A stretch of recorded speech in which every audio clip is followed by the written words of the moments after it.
A little bit different. The paddock's in this tent, your opponents are right next door. We're on studded tyres and snow and ice for the first time ever at this level of rallycross. Pastrana last time out became the first double winner. Brilliant job by him, but he's got to win everything if he wants to get into the championship fight. And over this side is the man who leads that title race, Robin Larson. 5 podiums from 6 races, but in these conditions we can take the form book and we can tear it up. It's going to be special on the ice. It's new for everybody, especially in this car and these tires, so I really hope we can provide a lot of action. I honestly have no idea what to expect, but that's my forte. Send it and see what happens. I think this team at Vermont Sports Car, these guys know how to set these kind of cars up for the cold, and we're ready to rock. I just want to do 2 clean runs here in the winter so I can go back to Glen Helen and have a comfortable final, but it's easier to say that than to do it.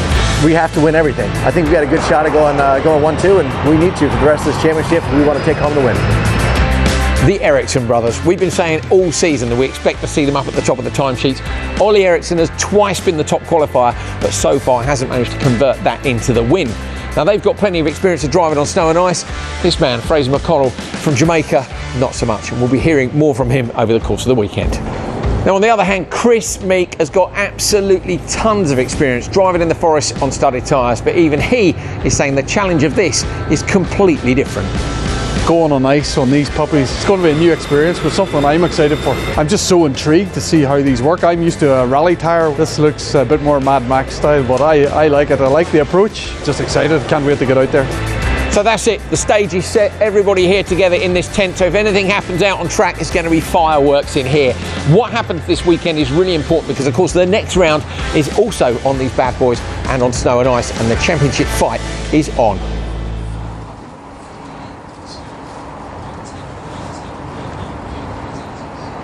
I mean, there's so much that's unknown here. I think that's what the big factor is, right? And we've seen practice, we've seen them warm up, we've seen them heat up, but and admittedly, we normally have kind of seeding runs. What's unfolded? What's transpired here? So basically, it's a bit warmer than in just the same way as sometimes we have some rain on a dirt track. It gets a bit slippery. Sometimes it's a bit dusty. Well, unfortunately, it's a little bit warmer here. Now, the temperatures have been super cold, like in Celsius under 0.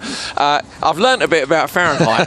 Down in the 30s, meaning very cold, 30% hot. I've seen the Instagram thing. I liked it. It's made me understand Fahrenheit a lot more. 100% hot is 100, and anything above that's too hot. Yeah. So it's a little bit too warm, basically. And so what's happened is we want to make sure that you guys get to see a good final tomorrow. So we've adjusted things slightly. Basically, all we're doing is we're missing the battle bracket seeding races. So we go straight from timed practice into the battle bracket. Love it. That's it. All thriller, no filler. Yeah, let's go. Yeah, you're going for that TQ. You're going for that, that belt, and like you said, who can convert that TQ, that top qualifying spot? Can the Ericssons do it? I mean, they have a lot of development on the ice, on the snow. You're seeing those tires, and we talked about it. Now really comes to push, comes to shove. Also, we talk about dirt being on ice. It's very comparable because, you see that blue groove, and I get into that later with Ollie. I'm really excited. This is my first snow ice race in drifting and anything, so it's fun. It's cool, mate, literally. Look, everyone's excited about this. We've never seen a top-level rallycross championship take place on snow and ice. There have been some other series that have tried it.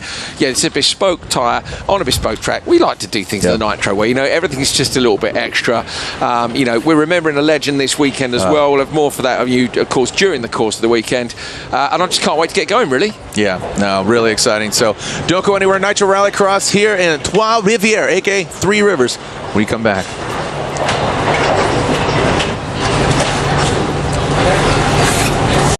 Turn your passion into winnings with JustBet. Watch your favorite international leagues and tournaments and get in the game with JustBet. We have the best odds on over 100 sports: football, basketball, boxing, rugby, motorsports, even virtual matches.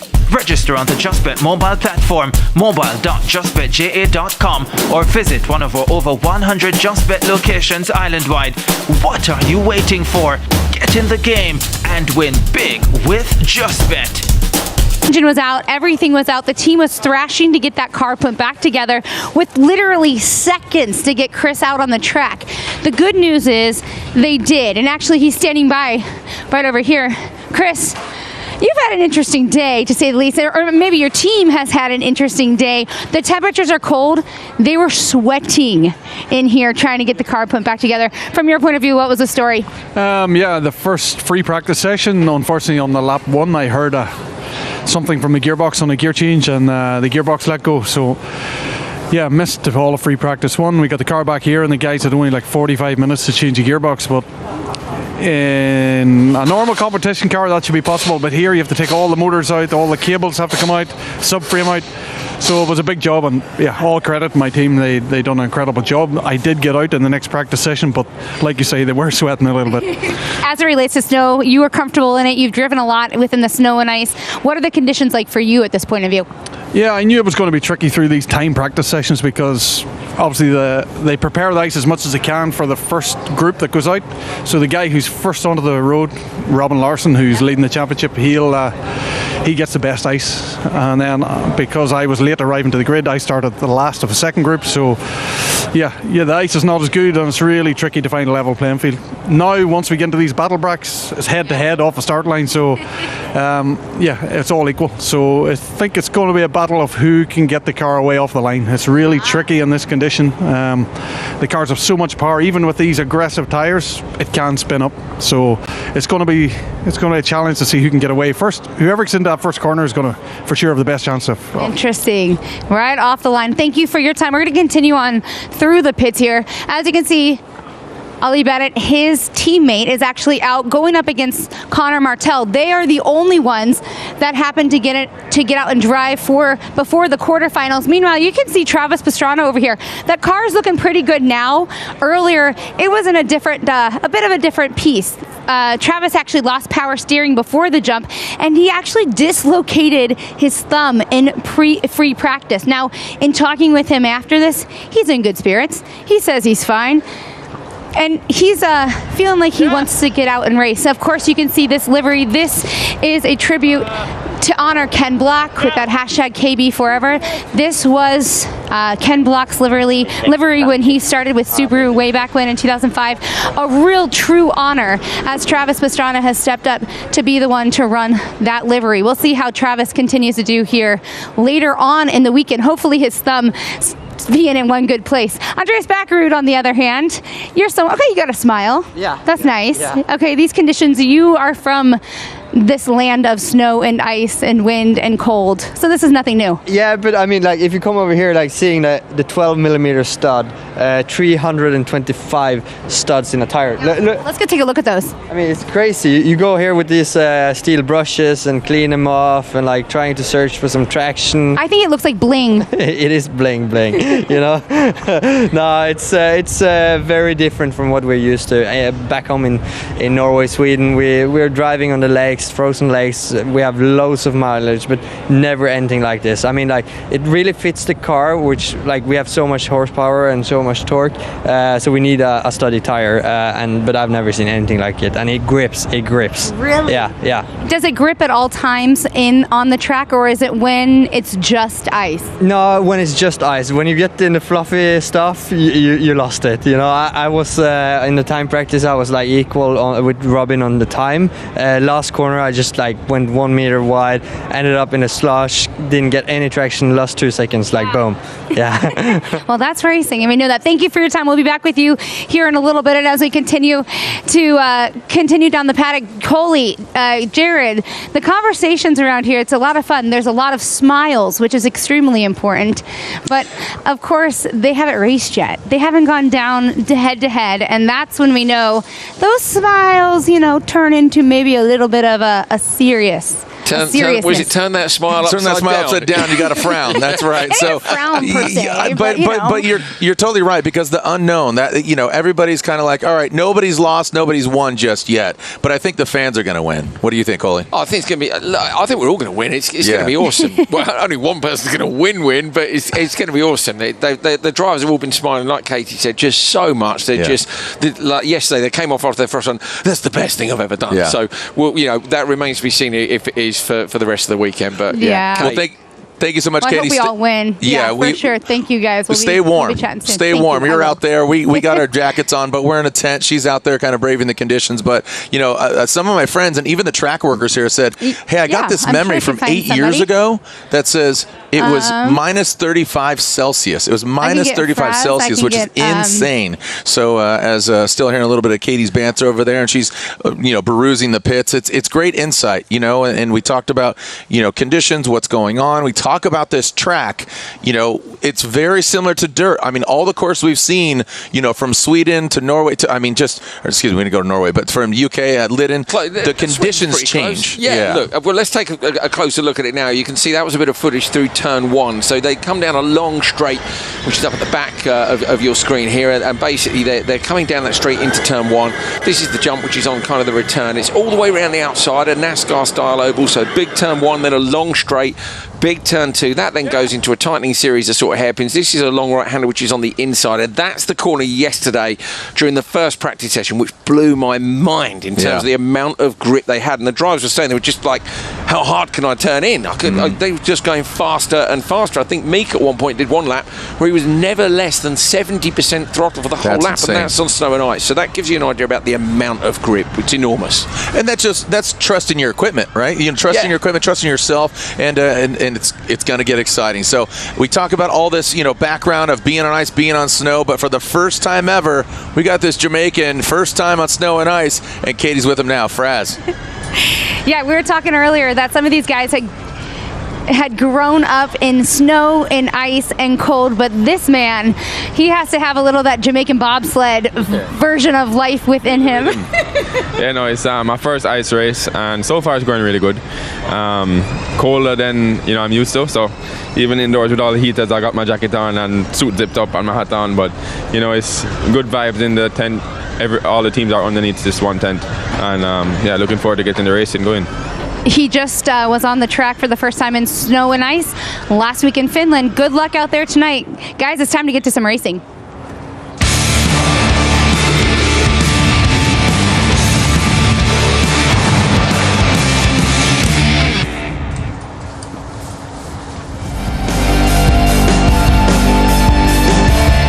Ding, ding, you hear that? This is a boxing match. We got the battles. That's what's going down right now. Robin Larson, he gets a bye. What does that mean? Because he was the fastest dude out there on the course. The rest of them are going to have to do battle, but obviously first we start out with Connor Martell and Ollie Bennett. Yeah, we do. So basically there's 9 cars here. Obviously there's only 8 places in the quarterfinals, which you can see are up next. Martell and Bennett. So normally we get to this position from those battle bracket seeding races. We've not done them today. Look at that ice skating in the background. Lovely preserved ice. That's what we're looking to do. So we knock those on the head. We're going straight to the battle brackets, and the slowest 2 from timed practice earlier today will fight for that last spot in the quarterfinals. Then it's 8 cars down to 1 for the top qualifier. Oh, look at that. It looks so good. Nitro Rallycross making history, all electric, nearly 1,000 horsepower. We're going into our battle brackets. And here we go. You see those yellow lenses that Connor Martell's wearing. That's going to brighten your vision. It's going to kind of go HD with it all being white. You can go snowblind. It gives you more contrast. So basically, the drivers are saying, and you'll have seen this if you've ever watched WRC Sweden. You see it with the cross-country skiers often as well. The yellow lens, even if you've been up the mountain yourself, it just allows you to see light and shade in a little bit more detail, which is tough, especially when the light's flat. Not so. It's probably easier tonight under the floodlights. And here we go, Connor Martell, Ollie Bennett, the 21 of Connor Martell, Vermont Sports Car, Ollie Bennett, Excite Energy Racing. Jensen Button not joining us here, but Austin Meek is definitely a threat. Here we go, talking about that start, and we'll get into basically what the racecraft is and what you ideally want to do to get grip. Here we go, Connor Martell on the outside, Ollie Bennett gets out front of Connor Martell. And remember, keep in mind, 2 laps for these battle brackets. Yeah, so look at the amount of roost that we're getting. Now, we had a lot of fresh snow. We're talking in UK, European terms, sort of 10, 12 centimetres here, 4 inches of snow, and that fell from 3 a.m. last night. So that's put loose snow down on the surface, and that means you get a lot of roost. So Travis Pastrana was like, dude, the one thing I never thought of was that they wouldn't be able to see it. It was like, yes, mate, like the snow dust comes up without a breeze there. It can be anyway. Now, Connor's going to go Joker straight away because, Jared, these battle brackets are 2 laps only. So I think you can expect the person in P2 every time is going to go on lap 1, and then on lap 2 you'll see the other driver respond. So Martell now he's got a bit better vision, nail the lap time, try and close down. It's 3.7 is the gap now, so I reckon it's maybe 3 the Joker lap. Connor Martell is looking for Ollie Bennett to make some mistakes. And Connor Martell, you see him working that wheel, going, hitting that handbrake, getting that car to rotate. The car's going to grip back. Those Yokohama tires with those studs, 300 plus. And let's see that gap there, 3.9 seconds. You can see the green and the purple. What do the green and the purple denote there, Coley, as far as... so that's sector time, Jared. Yeah, sorry, I was just checking something on the screen. So you can see the white flags out for the last lap. So basically, purple sector is the very best sector overall. You see Bennett had actually done that on the first lap, but if you look at Martell now in sector number 3, he's managed to close a bit of time down.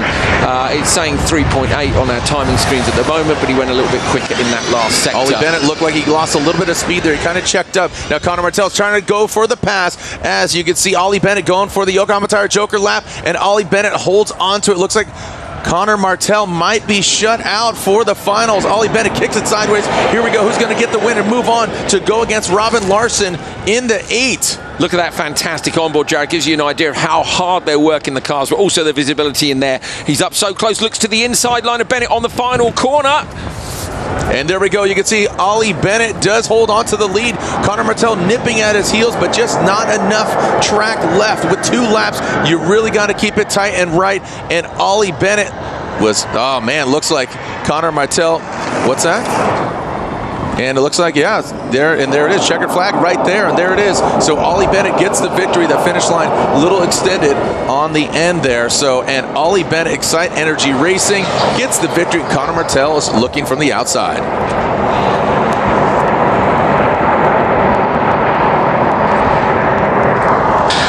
The Canadian flag waving in the wind, so you got to think, you know, it might be 3 degrees Celsius, but with the wind chill, we got some fans out here enjoying it. And this Trois Rivières track, really cool. You got a casino, you got a track. I mean, there's so many things going on here. It's really cool and historic driving into here. You can nurse a beer for a long time in this weather, Jared, and it won't get warm. You know, there are advantages to it being very cold. I mean, we're talking about being a little bit warm for the track surface.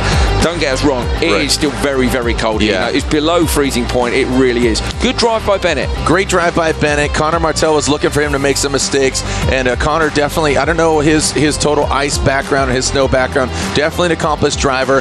Him and TP were talking about it. Do you know his background? Yeah, he's done plenty of rallying, so you know he's on top of it. I think the thing is here, this is so different with the cars being different, wider tyres, so many studs, so everybody's learning about it. I think what's important to note there is Bennett won the start, and there wasn't anything Martell could do about it. In 1 lap, he didn't have enough time to edge him in terms of the sector time, so the start's crucial, and I'm seeing a little bit of a slope on the start as well, so analysis mode on. We'll keep you posted. Yeah, it's really exciting. That's a great start, you know, just getting out there, clean racing, keeping the cars together, keeping the track together, you know, attrition, making sure that we have the best show for the final. We have different classes between side-by-sides, rear-wheel drive, and all-wheel drive as we take a look overhead of this massive track. And that's what you're talking about, the traditional big oval coming in on the road course. It reminds me of like a big Indy kind of course. It's big oval, and then you got a road course in the middle. That's really kind of what it comes down to. So the 8 has been shaped. You see Larson versus Bennett, Ericsson versus Backrud, McConnell versus Meek, and then finally Ollie Ericsson versus Travis Pastrana. That should be a good one. And you can see how we knock it down to the 2 semifinals, and then finally who will hold up that TQ top qualifier belt and who will get our first ever ICE TQ spot. But then tomorrow is game day, baby. We'll see as many as all 8 cars. You know, only one will be watching from the side in our finals, and we'll get you home by dinner time, baby. It's awesome.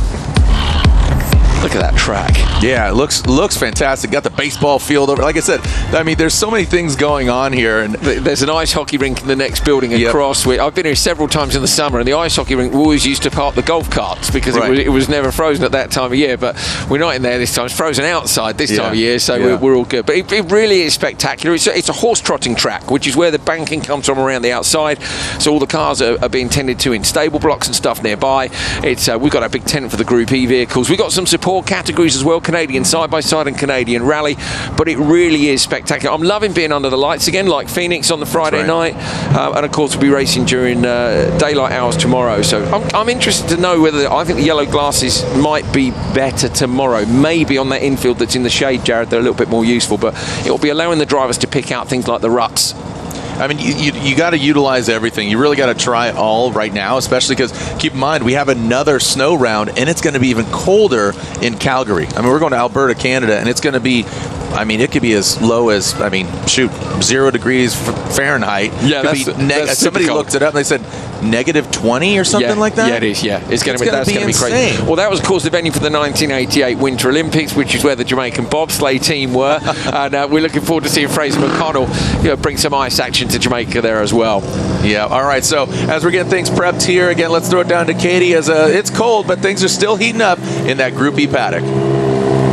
Heating up indeed, at least for Ollie Bennett. That was a great run and actually got him on the line. Congratulations for that start, because that really was a seal in the deal, if you will. Yeah, 100%. I mean, we're only doing 2 laps tonight, so everything is on the start. Obviously, there's dust on this track, so if you can get position on the start, that's the majority of the work done, so you've just got to stay in front then. So yeah, it's really good. Enjoyed it. There was no issues for you prior to that, of course, but your team has been busy and working. And what's the attitude around here right now? Because they already look exhausted. Yeah, I think I owe the boys a few beers tonight. They've been flat out. They've took out the whole gearbox of Chris's car, put a new gearbox in. He got on the line seconds before his heat. But yeah, we're both now into the qualifying battles. So yeah, it's going to end on a high, hopefully, but the day's not over. You know, one of the things I thought was so cool was when you got your first final in Nitro Rallycross. Obviously, the pursuit is there again today to be there tomorrow. How confident are you that it's going to happen? Yeah, I'm pretty confident. I think the team are doing a great job with the cars. Me and Chris, I'm learning a lot from Chris, obviously a former WRC champion. He gives me a lot of confidence in what I'm doing, and that's shown now. I've won another battle. I nearly got to the final with Travis at the last event in the battle. So yeah, we're going to push on today and see where we end up. Pushing on indeed. Thank you. Cheers, thank you. A modern performance energy drink created for today's active generation. Yokohama Tire, make every drive a performance. My Energy, driving the charge to a sustainable future.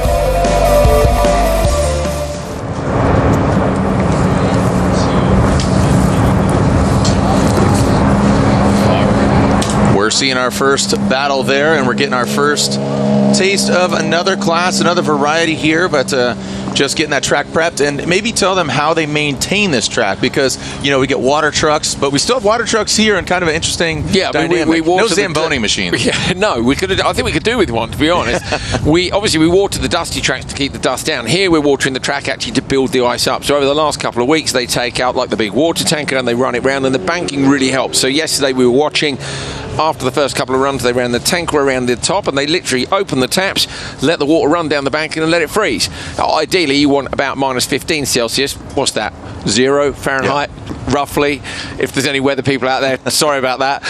What was it Kate said earlier? I'm no meteorologist. But yeah, the colder it is, obviously, the quicker it freezes. So it's a real balance like anything, and hats off to the track people. Just working their tails off again to make sure that we've got an awesome surface to race on. Yeah, and these tires are shredded up, so again, just keeping that track consistent, making sure that you have ideal conditions. Love the jump, little small hip, the kind of roller, and you see how just throwing the attitude of the vehicles. FC1X, some people were wondering how the electric vehicles would handle the conditions. Seems to be holding up all good. Yeah, normally it's battery, so you get lower duration on a battery in cold conditions, but we don't really worry about duration. We're not kind of worried, saving energy or doing regen. We're just like, let's get all the energy into. Chris Meek did actually say the amount of studs he was like, the amount of power we've got. He was worried he might just gun it off the line and snap all 4 drive shafts, which I thought was pretty funny. But they can still get a lot of wheel spin if they go too high on the power. Like, learn. Literally everybody in the paddock is like, we just don't know. And you were I kind of teased that earlier. Yeah. Kevin Erickson was kind of the test mule, the first guy to get out there. He pulled on track and just dropped it, for lack of a better term, kind of dropped the clutch, but there's no clutch, and it just ripped up the snow and the ice. He says, don't go at 100%, go at 40%, roll into it.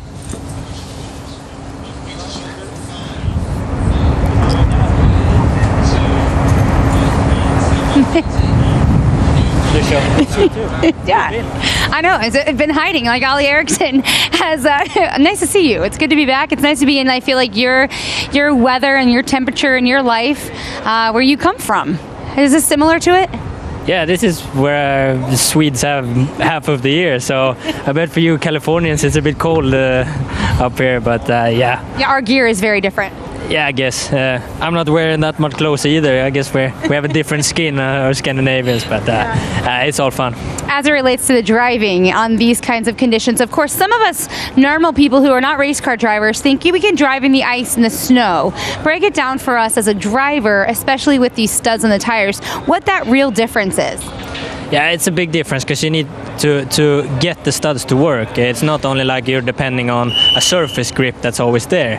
Here we have to make the claws dig the whole time. Now we have a car coming.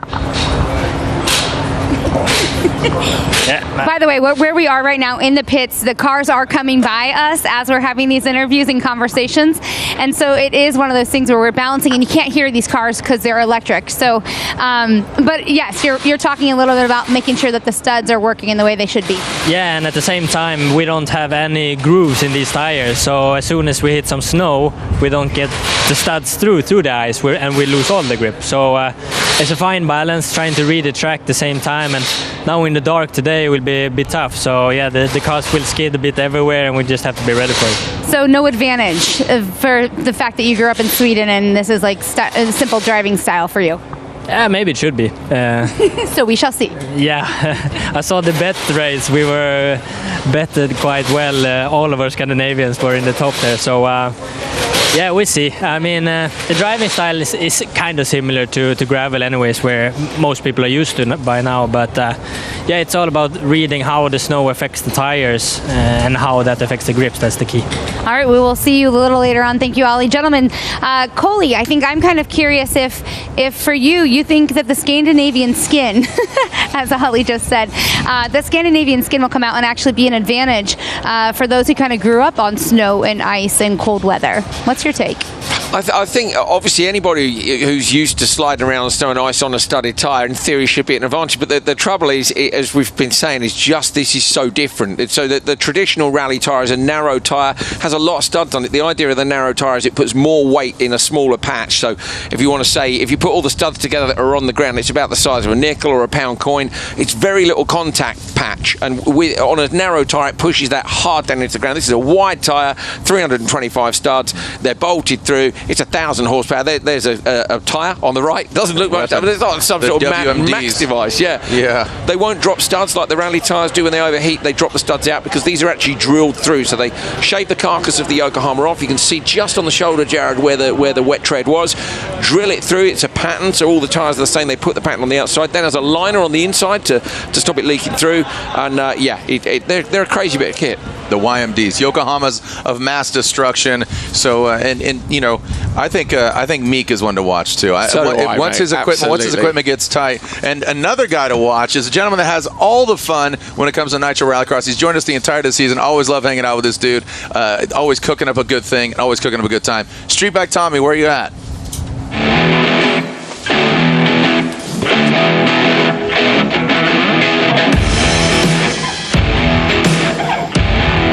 What's up, everybody? Streetbike Tommy, and I'm here with Matt with Urban Adrenaline. I'm down here at this really cool park they got going on. It's a big facility. On est à Adrenaline Urbaine, ici à Trois-Rivières, and we're gonna get this on. Are you ready to do some snowboarding? Oui.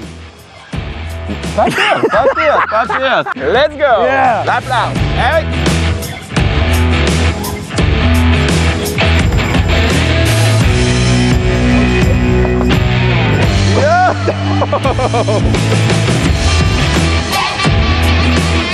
Yeah.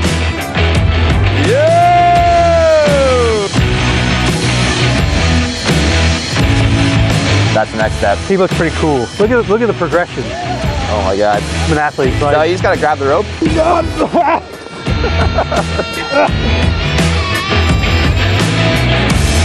can do it. Keep on going. He's got the mark. Yeah. 1, 2, 3. Oh, here we go. How does the brake work? All right.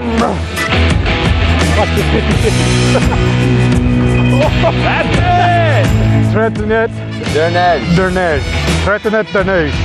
He knows what's up. So sick. I got this. Oh shit. Oh. I was trying to do a trick.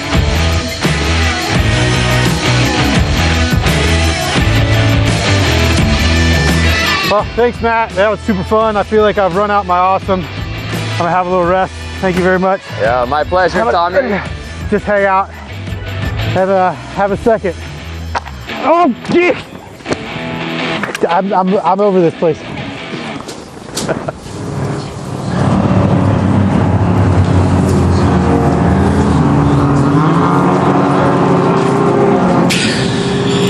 All right, so Tommy's having a good time. He's just trying to go for a rest, and they ended up jumping over him. But that place is right next to our hotel, and I had no idea what it was. And then, oh, Tommy, you're going to go over there and hang out. It's just this cool, like hotel building. Skate park downstairs, and then they've got the snowboard park basically on the roof. It is cool. I don't know if you've ever fallen over on one of those boxes, but a slam like that hurts, man. That is literally fallen over on it. Like, the only way I can describe it is like a very hard wooden box with scaffold poles down on the other side. Imagine falling over on that hard, and Tommy's hardcore. That was not comfortable. There's Travis. There we are in the paddock, and Travis signed some autographs. Double thumbs up, and again, the homage, the KB Forever livery there, and Travis always got a smile on his face. And you know, obviously a massive star of Nitro Rallycross and the Nitro family. He's the unofficial mayor, but he's just as much as a competitor than anybody else. Even though, you know, obviously he helped build Nitro brand, does not mean by any means that he's going to be a champion or he's going to win an event. And keep in mind, he is the reigning champion right now and defending champion. He's the reigning champion. You know, when I spoke to him yesterday, I said, "What have we got to do? We've got 4 events left." Yeah, he's P5 in the standings. There is going to be a dropped score, so their worst score will go, but still that doesn't move him up super close to the likes of Larson and Baccarat. And he was like, "Well, look, I just have to win." Yeah. So he's got to go. There is where Larson can afford to roll it back a little bit if he wants to and chill. He can. Stephanie McConnell, Fraser's mum, is just looking into the tent at the back here with their Jamaica hat on. I feel if you have the Jamaican flag on you, you get warmer immediately. So I feel like that just adds the flavor. Bring the rum already, Stephanie. Bring the rum. All right. Stephanie's having a good time, and again, the bottle of rum will be over here in a moment, right as soon as we finish our production. But there it is, hashtag KB Forever. Katie, what's up? Well, standing by maybe...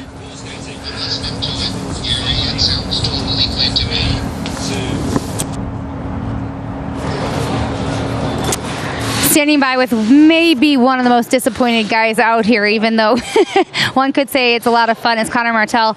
Disappointing heat. You had mentioned if you can't see anything out here in the snow, it's real difficult. Yeah, it's really hard to start behind anybody and then and be able to gain on them because you can't see anything. Once you're a certain distance, it's really bad. And the warm temperatures make it, as soon as it hits your windshield, it turns to slush. So then you have to, like, it doesn't just go over your windshield. So it's really difficult. I did rally X Nordic in 2018, and it was the same way. If you can be right behind somebody, you mostly can see, but if you're at all like 10 yards away from them, you're blind. So definitely disappointing. We've had kind of a tough start to the weekend, and the track is super fun, but it's brutal. It'll catch you off guard really quick. So tomorrow's a new day, and hopefully we'll come back. You talk about the visibility, and hopefully you do come back. You talk about that visibility, and someone earlier had said that dust, being in the snow is actually harder to see than being in like a dust storm as well. Do you agree with that? Yeah, dust is, you can kind of see through the dust a little bit, where with the snow, and especially at night with the lights, and all the snow blends together, so you completely lose yourself on the track. When it's dusty, you can still see like the edges of the track, but when it's white dust and snow, you can't make the difference of anything. So it's difficult. Thank you for your time here. It's time for some racing, though Connor Martel will not be out there tonight. And here we are getting ready to send it. You can see the side-by-side. So we are seeing a variety of different classes from Group E side-by-sides, Rally 2-wheel drive, and Rally 4-wheel drive.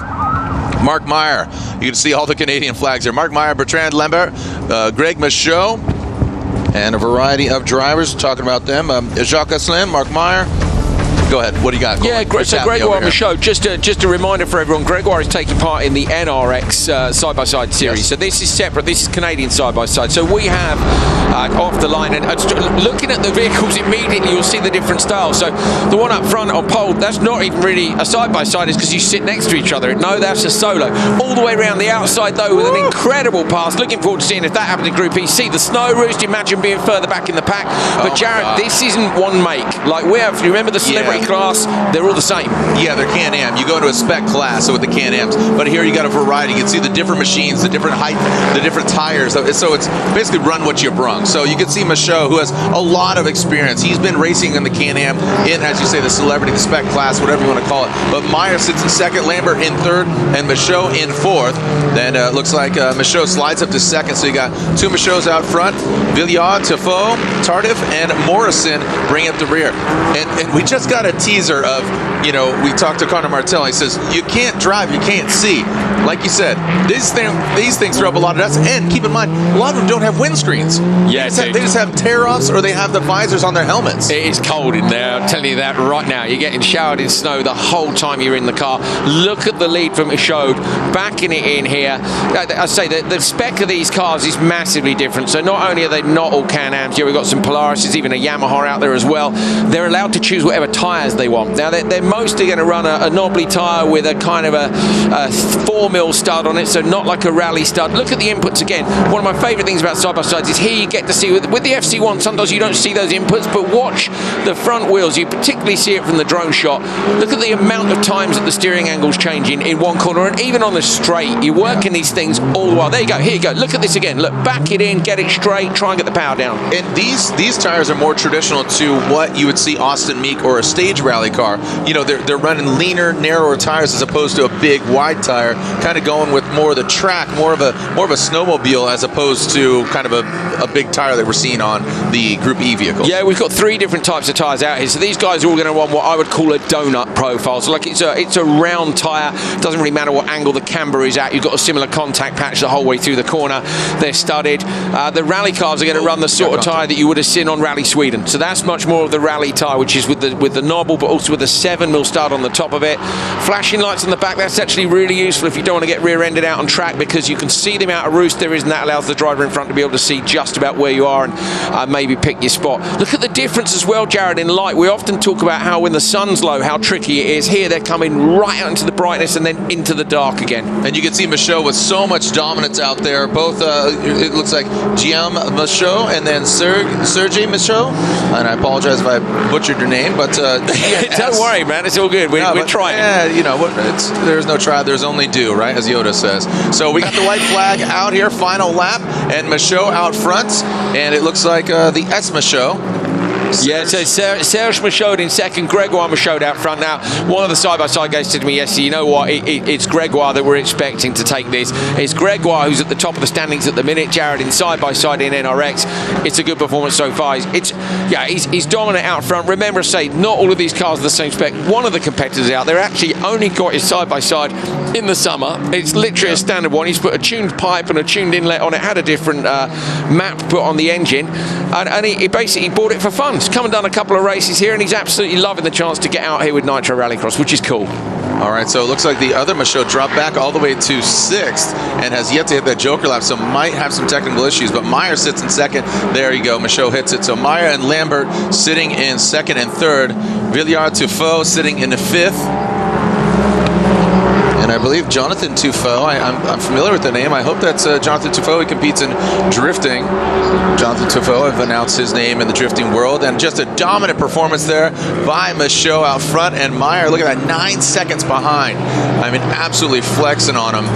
And it looks like a battle for, no, not second or third. So Meyer and then Lambert brings up, no, Lambert jumps to second. Villiard, so no, look at that, Lambert second, Villiard in third. I think. Let's just say I think stuff has happened, Jared, because Mayer has dropped down from what was looking like P2 all the way down to P5 on that last lap. So maybe a bit of carnage in the background down in amongst the snowbanks. Right there. So there's the 72. Yeah. So the 72 of Sergei Michaud. Something happened, might have gotten to those banks, and you know, Katie was talking to Andreas Backrud. When you get into the soft stuff, that's going to bite back, and it's going to really eat up your car. Maybe even go end over end. I mean, we've seen some pretty sensational accidents throughout the season. You know, there were a few drivers of Can-Ams that we've had in previous rounds that want to join us. Leticia Bafani, I know, you know, again, Leah Block, Ken Block's oldest daughter, she raced in it a couple races, both in Glen Helen and in Phoenix, so California and Arizona. And so a culmination of semifinal one, side-by-sides, pretty exciting. in the snow and in the ice and just seeing the variety of machines. I know you have a great affinity for side-by-sides. Yeah, and, and we've got behind the wheel of one, which you very well might see throughout this weekend. It wasn't quite the same spec. We were just trying to chill. We were trying to chill. No. Dominant Windlet for Gregoire Michaud, 10.2 seconds up the road. But I think the fact that a minute separates on the Canadian. P9. Yeah, I think a Canadian will win. But remember, in this, there are some different spec cars out there, and they got open choice in terms of tyres and also the spec of the vehicles as well. So not the same sort of side-by-side you're seeing, but we're really great to have the Canadian guys along with us here at Trois Rivières. All right, so as we are getting prepared for our next class, we're going to be seeing Rally 2-wheel drive and Rally 4-wheel drive. Bit of a smaller class, but it's still really exciting. We're seeing a few drivers that are taking their drift cars out here, their backup cars. Says, you know what? Let's go ahead. Let's have some fun, right? Yeah, man. Looking forward to it. We've been having fun all season, of course. We've got a bit of spare time this weekend, so we thought we'd take you back and show you some of the fantastic racing we've had so far in Nitro Rallycross, going over the winter break, over Christmas, from 22 into 23. This time round, we're going to go back and have a look at that incredible final from Glen Helen. Fraz has to get a good jump right here. I think Andreas Baccarat, Robert Larson, teammates, they're going to work it into that second corner. The track is prepped the best that it's ever been. So McConnell versus Larson on row one. You heard from Travis, the track's in great condition. Jared Deander's back up here in commentary with us. Who's going to take it round 4 at Nitro Rallycross?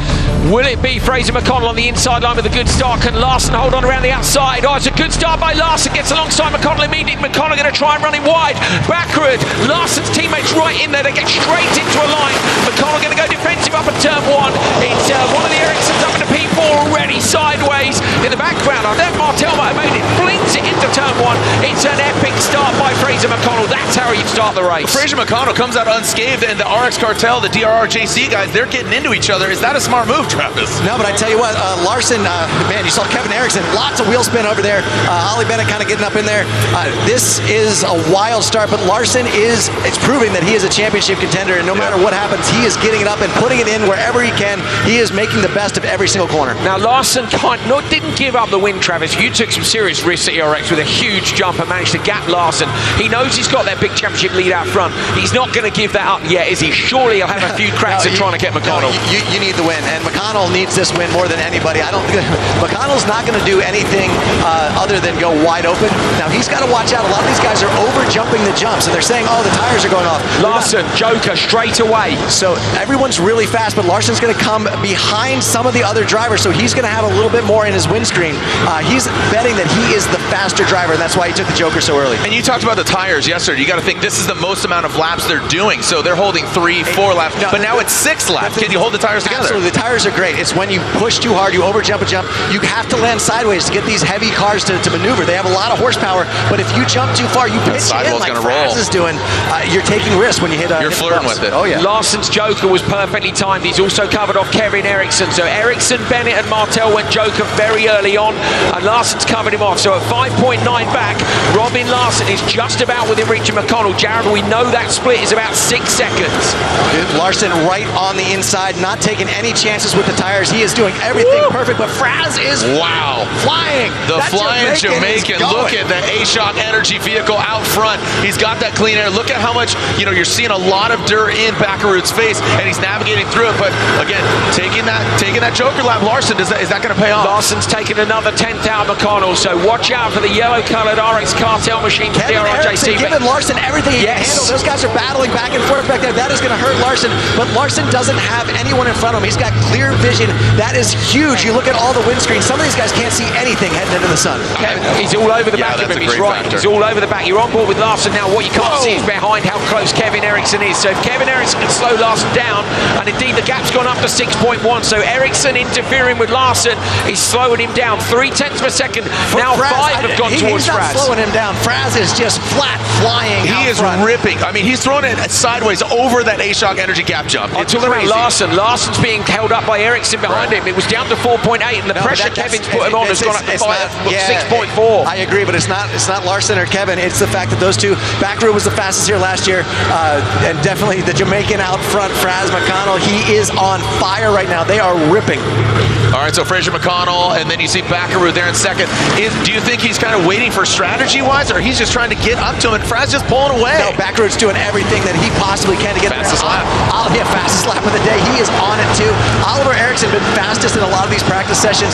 He needs this win, but Oliver has been sending it so sideways on the jumps. He's getting a lot of flats. We'll see if it's going to pay off. He looks straighter now. Backward's giving himself no chance here tactically in terms of a joker lap. So they're coming on to the final lap now. You would have thought he might have gone on lap 5, Travis. No team strategy. He wants ahead of his teammate. He wants every point for this championship. Yep. He wants to get in the lead after this one.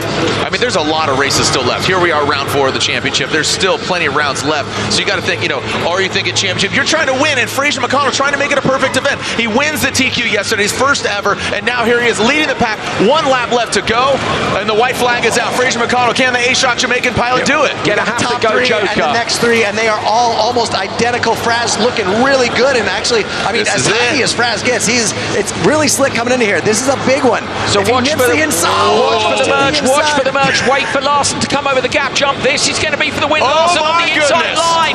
Fraser McConnell's there though. Larson can't quite close him down. Backward into his teammate. Larson. These guys get into each other. Fraser McConnell though with just a corner to go. The Jamaican flicks it into that left-hander now. Oh boy! It's been an absolutely brilliant performance by the Jamaican. The crowd will be on their feet for this. It's going to be a first ever Nitro Rallycross victory for Fraser McConnell. Last corner. I got brilliant on the last performance by him. Wow, look at this. Everybody every carnage in the background. Here he comes. Fraz with the P1. P2 goes Robin Larson. Backward's going to get P3. Photo finish. Yeah. Look at that.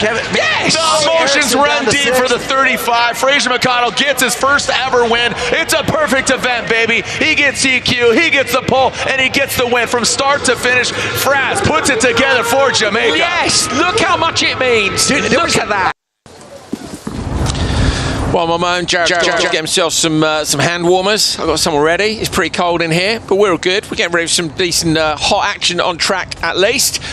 Now, earlier on today, Jared Deander was out on track with Ollie Eriksson, and here's what they had to talk about on a very icy, slippery Trois-Rivières circuit. That's right, we're making history. For the first time ever, the all-electric FC1X hits the snow and the ice. We are making history. I'm super excited to be here, and this gentleman's excited to be here. Now, Ollie, give us some tips on how to be the fastest and get the victory on this historic track. Yeah, the biggest difference on ice compared to gravel, for example, is on gravel the surface is all that matters, how to get the traction from the surface. Here it's all about the tire, how to get the tire to dig. So you want to enter corners really sideways, get on the throttle early, and just get those studs. Yeah. Get the claws. Yeah, get the claws. Just dig it in, right? Yeah. And what's interesting is when we stepped, we're using cramps here. They're just kind of slip-on spikes. You got them on Jordans, coincidentally. So I don't know if that's the proper. I mean, you're so comfortable on the snow and the ice. But we walked on it right now. The track's going to change, just like the dirt, the blue groove. We've seen it. Loose gravel, clay, all these different types. Ice and snow, it's not consistent throughout the event, right? No, for sure. It's all about heat in the air, how hard the ice gets. If it's softer, obviously, it grips up worse. Yeah. Because you have less. You're losing traction. It's slushy or icier, and that's actually going to cause you kind of. Where do you want the ice? Where do you want the snow? Really kind of frozen hard? Yeah, a frozen hard ice is more grip, obviously. That's ideal. Because it's like digging through concrete, but you have these big claws that can get through it, I love it. But also, it rots up very, very easily also on ice. So it gets kind of a wavy rut. Yeah. And if you get a perfect hook in the rut, you can go incredibly fast, but you can also slip out of it super easy and hit the snowbank in 150 miles per hour. So it's a small edge there. Little window there, and it's very unpredictable because when you're asphalt, you see that blue groove, or you see the dirt when it's dry. Here, you might have a snow cone, you might have a slushy, or you might have an ice rink. Yeah, for sure. It's all about feel, You got to enter, pray to the gods, and hope you don't end up in a snowbank. Pray to the snow god, pray to the ice god. Well, we talk about claws, we talk about fangs. Again, that's target on his back. A lot of Scandos that are here, ready to do battle here at this historic track. I found them. I got them. Got a little hotties right here for my pocket and these things. That's why my hands. Every shot I'm seeing myself, I'm like this. Everybody's like, dude, we can get you gloves. I have gloves. I just prefer to be like this. So, man. That's cool. You know, I think it's really cool. Some great insight there from Ollie Eriksson. You know, him and the Olsbergs camp. You know, they developed the vehicle, and we talk about just his background and their background. I think it's pretty cool. And again, I mean, what are your thoughts, Katie? What about you? What's kind of the sentiments going around? I know it's really loud down there. It's quiet because those Group E vehicles are quiet, so watch your back. But what are the sentiments? What's kind of the energy you're feeling down there? Really good question, and I think one of the conversations that I just had with Robin Larson about the energy and the focus has to do with chasing down the championship. You know, for some of these guys, it's the second half of the season, and that's the eyes on the prize. Robin Larson's one of them. You can see him climbing in the car right now. He said that he's been feeling championship vibes since round 3. He said, realistically, though, it's about the championship, but it all starts on a day like today. I mean, you two know that, right? He's getting in this car right now, setting himself up so that he is in good position for tomorrow's race. And as he had mentioned, the strategy, play it safe tonight so it doesn't blow it. So the starting position really is where he wants to be, guys. Yeah, and what's also interesting is we're going to go to another snow track. And thank you so much, Katie. We're going to wrap out about, thank you, Katie. And, you know, we're going to another snow track in Calgary. And then we go back to a track where we've been to previously, right, this year, and it's a double header. Yeah. Glen Helen. Yeah. That's been that's official. It's going down in March. Glen Helen, double header. A champion will be crowned in California. Larson's in that interesting situation, isn't he, where he's been on the podium 5 out of 6 times this year. He had once off the podium. That's an incredible record. He's always been in the final, and he's just done a really good job. And he needs to. He said to me yesterday, I must qualify well today, because if I don't qualify well, you're further back in the pack. If you're back in the pack with all that snow roost, you know what's going to happen. So he's got a job to get done here. Where Kate says he's going to play it safe, he is, but he must win. He has to win. He's got to go as long as he can in qualifying and get himself as far up the grid of those heat races tomorrow as he can. Some great insight there from Katie, and we're just trying to get kind of all the different angles and different perspectives. So catching up with Ollie, catching up with Katie, and she's obviously catching up with all the drivers. Just different perspective, and that's, you know, we're in the booth, they're down on the ground. We have all these great people that have, you know, been part of this circus that is Nitro Rallycross local, you know, track maintenance and everybody. Thank you so much. But it's all about insight. So we caught up with some more personalities of Nitro Rallycross. A special guest here, the Secretary of Commerce, Francois Champagne. Yes, I like that. And he is the Minister of Industry, Innovation and Science here in Canada. Welcome first to Nitro Rallycross. Well, thank you. I should say welcome to Canada. Actually, welcome to the greenest race in the world. That's what you're saying, because actually not only those are electric cars, but you know that they're feeding off the grid, which is 100% renewable. So we can say tonight, you know, in front of everyone, this is the greenest race ever in the world, and it's happening in Trois-Rivières in Quebec in Canada. So we're delighted to have you. We have people from Finland, from Sweden, Americans. This is great, and this is going to be fun. You should see these spikes. This is going to be really, really race. Yeah, I'd like to call that our bling around here. But as it relates to being fun, you're right. This is also changing the game for motorsport in general. How do you see that from your point of view? Well, we're seeing it everywhere. You know, we've got Formula One as well. We have NASCAR. We've been working with the NASCAR folks actually to try to bring race as green as possible. You know, we know the new generation. Everyone wants us to do better, and we've been looking at biofuel. We've been looking at electric. But today, what's exciting is actually, I think, the greenest race. So this is going to be, I hope, a game changer for the industry. We're talking also Formula One, how we can do that. It goes from the tires to the body to the engine to the batteries. And I would say Canada in that has been working very hard with the federation, with all the racers. And I think it really appeals to the values of people. You know, we're in 2023 now, and people are really excited about that. And, you know, it's a bit cold, so we're testing. Yeah, this is good, actually, because the manufacturer can test the batteries under very cold condition. I mean, folks who are watching at home cannot feel it, but I can tell you it's probably minus 25 now. It doesn't look like that, but it's minus 25 outside the tent. And this is good because we can improve the performance of the battery, and this is key in terms of innovation. So we're really delighted to have all the folks here in Trois-Rivières in Quebec Quebec in Canada, and delighted to be on your network because I think this is something to be celebrated for the weekend. It is. It's a lot of fun, as you mentioned. We're creating green environments around here, and we appreciate your time to represent all of that here in Canada. Well, welcome, and we hope to see you again. Next time, bring your winter coat, you know. So we're happy to have you. Guys. Thank you so much, Katie, and thank you to Mr. Champagne there. And what cool name! I know, right? That's not Mr. Coley, is it? You know? No, Mr. Champagne, like popping bottles. Proven Wealth Limited. We are experts in investments, stock brokerage, financial advisory, corporate finance, cambio and foreign exchange, asset management, unit trust management, pension fund management. Let us manage your wealth to suit your lifestyle. Contact us today at 876-908-3800 or visit our website at provenwealth.com. I can't believe how fast they are. They were 177 kilometres an hour, which is around 125 mile an hour at the end of the straight, 80 mile an hour in turn 2 on these studs. They're epically quick, they really are. Yeah, so you can shoot holes in it, but guess what? They're going to shoot holes in you with a gravel machine gun that goes out back, baby, or ice machine gun, that is. This is earlier today, so this was our first and only battle we've seen of round 1 battle. This is Bennett versus Martel. Break down what you're seeing here. So that's what I wanted to say, Jared. So what we're seeing first and foremost is where they are on the grid. Now, the person who is on pole, and this is new for this round, in all of the races from now on, so even in the heats right through to the final, they get to choose which side of the grid they want, and that's absolutely critical. So at the minute, we saw Bennett was on the inside, and he took the advantage from there. Now, you could say if you're high on the banking, you could take the outside line and use the banking to launch the car a little bit more downhill, but I'd say the fact that Bennett took the inside line, well, we'll see when we see more drivers whether or not they do that or not. From then on, the visibility wasn't so bad for Martel when he jokered on lap 1, but you've then got to do the perfect lap. You're already a step back because I think Martel lost it right out of turn 2. Yeah. You know, you saw that, and he got right into just the dust storm or the sandstorm or the snowstorm, and just couldn't see. He got blinded by the snow. It's what some of the drivers are telling me as well is that when you're in the roost, actually the hardest thing, Jared, is we're riding on board now.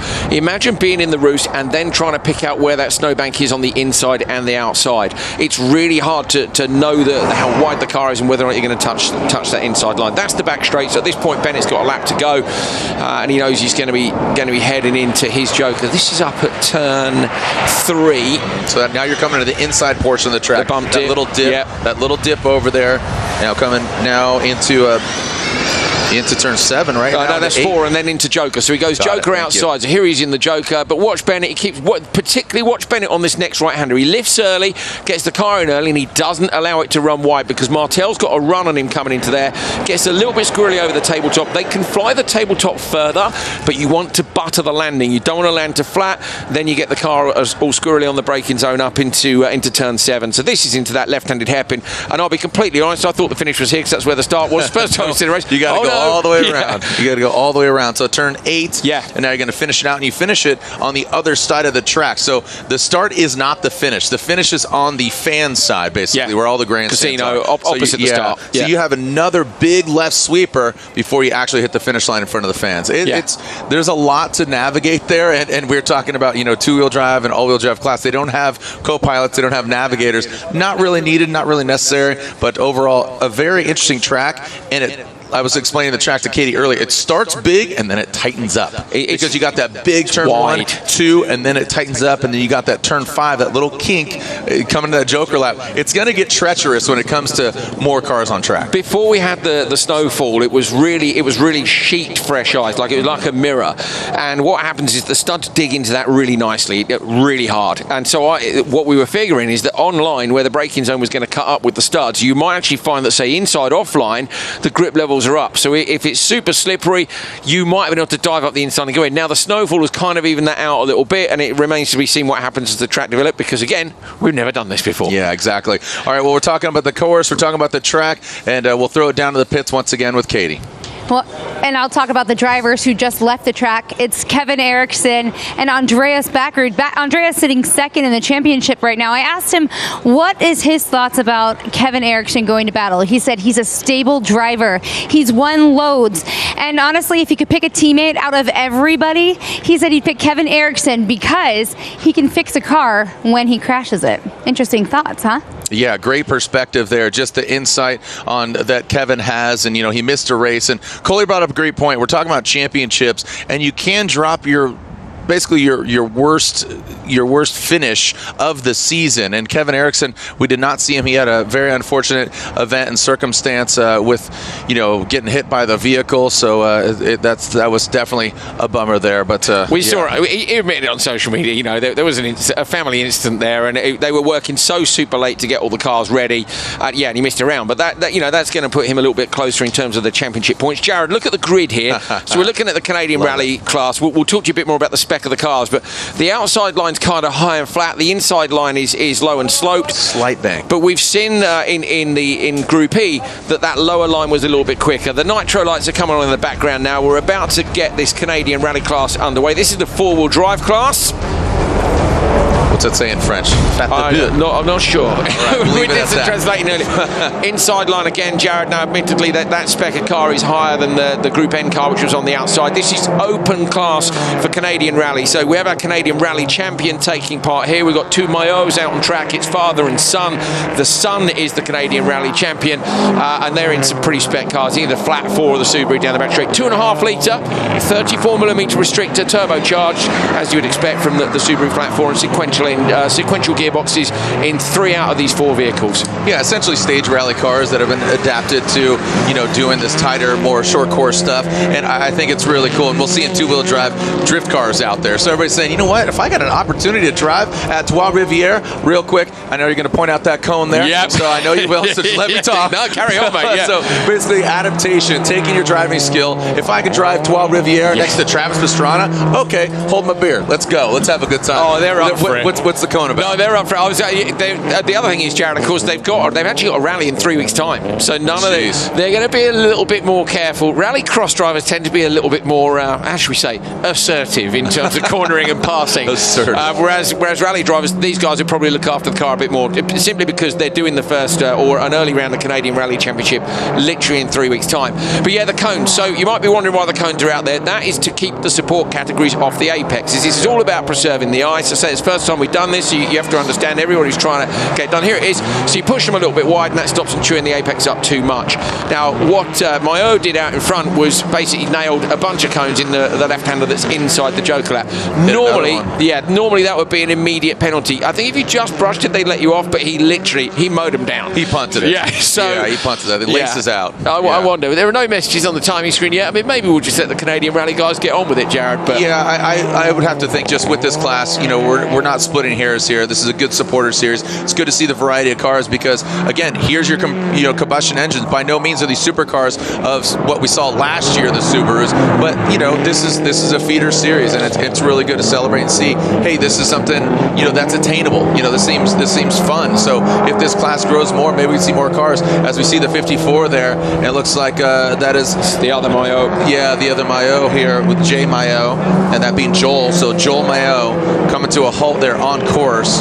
So it looks like Maillot. Yeah, so Joel is the dad in the 54. Jerome is the son in 25, and Jerome out front is the Canadian Rally champion, reigning Canadian Rally champion. We were joking earlier, weren't we, Jared, about how they're going to do without their co-drivers. I'm surprised you don't see more rally drivers take their co-driver as a spotter. But the thing is, the skill of a spotter is quite unique. But I think a familiar voice in your ear might be quite cool. If I were a rally co-driver and my driver was eyeing up Rallycross, I might be thinking I better watch some Rallycross races. Look at that, Maillot airing it out. He's out front. I mean, with a 9-second lead, and look at the snow roost coming off the back here. He's about to get, again, keep in mind, this is just a semi-final. We will have a final, but a great run there from Maillot. Yeah, 4 cars in each of these categories. We've got 2-wheel drive category as well, which you might see a bit of, and they'll all go through. But so they race in a heat race to decide the grid for the semi. They then race in the semi to decide the grid for the final. So 2 to be honest with you, what's he, 6 seconds up the road? Unless they give him a couple of seconds per cone, and I don't think they will, to be honest. He's going to, the checkered flag for him, and the Canadian Rally champion, Jerome Maillot, is going to be on pole. It didn't seem flagrant. It didn't seem flagrant, like just cutting corners. You know, like, it's not the Lewis Max Verstappen, you know, cutting corner heard around the world. It's more of a like, he's just having fun out there. Moreau in P2 is the driver that Maillot's team expected to challenge for the win. So Maillot, I think, with a pretty strong win at 6.4 seconds up the road. They were saying that Morissette and the other Maillot were here really to have some fun. In fact, you can see there the roll damage from earlier on today. Yeah, we were watching, weren't we, and just went over. So. Do you know the tires and equipment they're running? Yes, I do. Are they running studded? Are they running a traditional stage rally tire? They're running a traditional stage rally tire from a manufacturer. Basically, they're all running the same one, but it is the same tire you'd expect to see drivers use, style of tire you'd expect to see on Rally Sweden and on events where you're allowed a studded tire. ARA doesn't normally allow studded tires because these guys are Canadian Rally Championship, and I think the studs are a bit more up here. They're more used to the snow. There we go. All right, so not seeing any repercussions of hitting those cones. So congrats to Jerome Maillot, Alex Moreau, David Morissette, and Joel Maillot coming on in the rear.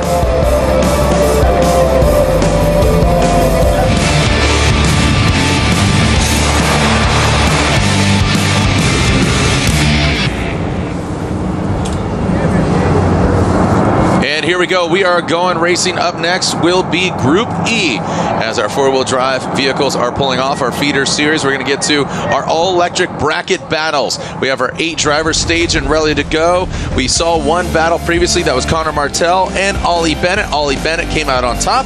So first up, we'll be seeing Robin Larson, who's our fastest in practice. Robin Larson will be going against Ollie Bennett. And then we'll be seeing Kevin Eriksson versus Andreas Backerud, Fraser McConnell versus Chris Meek, and then finally Ollie Eriksson versus TP199, Travis Pastrana. How does the rest of the day work here as far as bracket battles, the road to the finish line? Yeah, so from each of these quarterfinals, one driver will progress. That puts 4 into the semis. Then we get 2 through to the final. The winner of that final will be the top qualifier for the first time ever on snow and ice using these studded tyres. And I have to say, I'd want to be making it through to the semis, Jared. If you want a good result tomorrow, I think it's going to be tricky. If there's a bit of snow roost about, you get the drivers all want to be up as far as they possibly can. All right, the A-Shock Energy road to the finish line. We are riding in the cockpit. Looks like Larson on the left, and I believe that should be, is that Bennett? Yeah, that is, thank you. So that is Ollie Bennett on the right. The cameras are outfitted. And I'll tell you what, Robin Larson from last year to this year, he seems like a different driver. His equipment, I think he's really enjoying the spec class of it all. It's really showing his driving prowess. I think it's showing his class. Yeah, you know, the supercars last year, he didn't have quite the same equipment as the Subaru factory drivers did. You know, the Audi is still a very accomplished car, but it wasn't adapted quite so quickly to the big tracks. Let's call them the big tracks of Nitro Rallycross. Now they're in a spec category car. Yeah, he took that first win at Linden Hill, Jared, and really honestly, he's been in incredible form ever since. One time not on the podium. Yeah, we're not even talking one final miss. We're talking one time not on the podium. Right. That kind of consistency and speed, when everybody has the same machinery, is very impressive. Yep, he's ready to cut it down. Even himself, you know, he had that half saw, almost cut himself through the neck.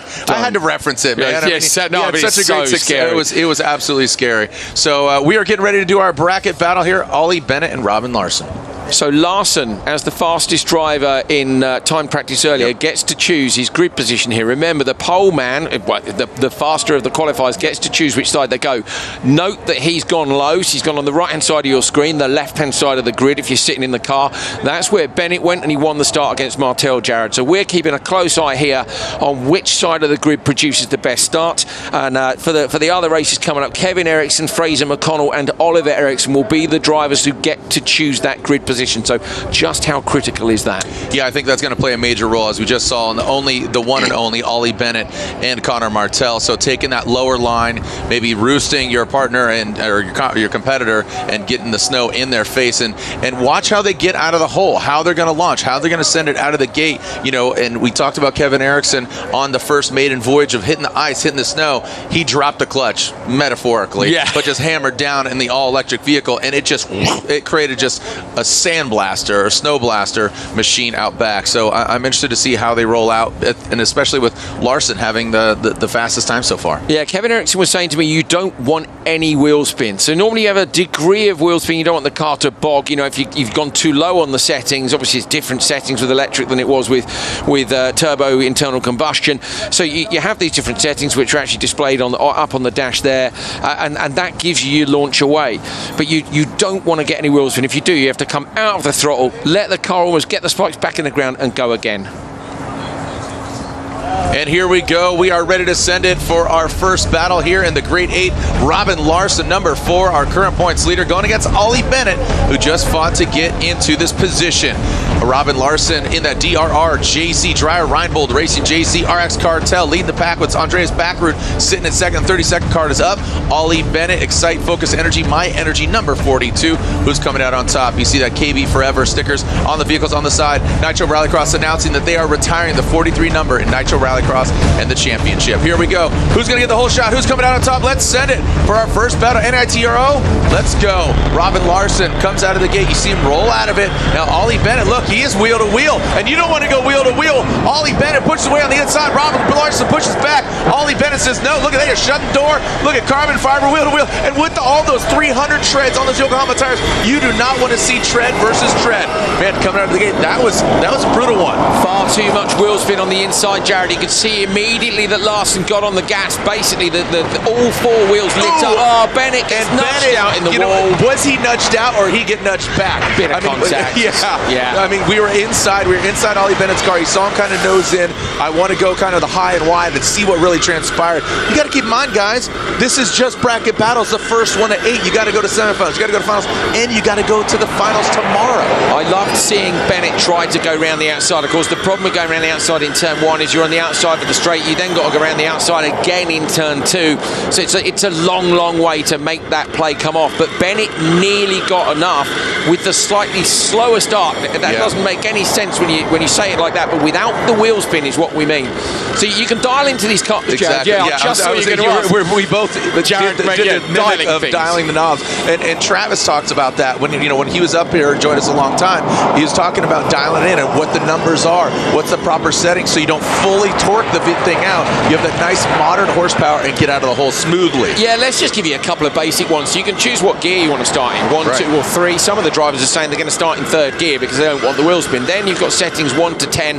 There's a bunch of those, but let's go with simple. It's how quickly the power comes in. As Larson comes out the Joker miles in front of it, we know Bennett has been unfortunately been in the wall, so might as well take the chance to talk you through it a bit. And you've got to get those settings right. You want the car to roll away, but you don't want it to roll and bog too much. It's very clever. Basically, you can limit the power up to 60 kilometers an hour, so that's kind of, I don't know, 40 miles an hour-ish, or 35 miles an hour. At that point, then, you unleash the full 1,000 horsepower, so you can put a different map in it, just like with an internal combustion car. How quickly does the throttle come in? What does the curve of that throttle look like? How does it respond compared to your throttle pedals? It's clever stuff. I say, they're all still learning about it, even on tar and dirt. Yeah, no, I mean, we've had dirt starts, we've had tarmac starts, we've had, absolutely paved starts, and now it's snow start. There's the checkered flag. You can see it was 16 seconds, 29 seconds. It doubled on the last lap. Yeah, when he went to that wall there, and you can see a little bit of flapping. I'd love to see the high and wide between Ollie Bennett and Larson, but you can see Bennett there. Look at his steering angle, Jared. He's going in a straight line, but he's got 90%, 90 degrees of steering to the right. So here he is. So he's trying to come around the outside. What happens? He has just a little touch, maybe rear right on Larson to front left on Bennett. Do you see here? Yep. It's nothing he got really squirrely. Yeah, but Ollie looked like he was going in, and watch, he nudges him, and it just pushes him outside. I think he stood on the brakes probably and just threw him right into the bank.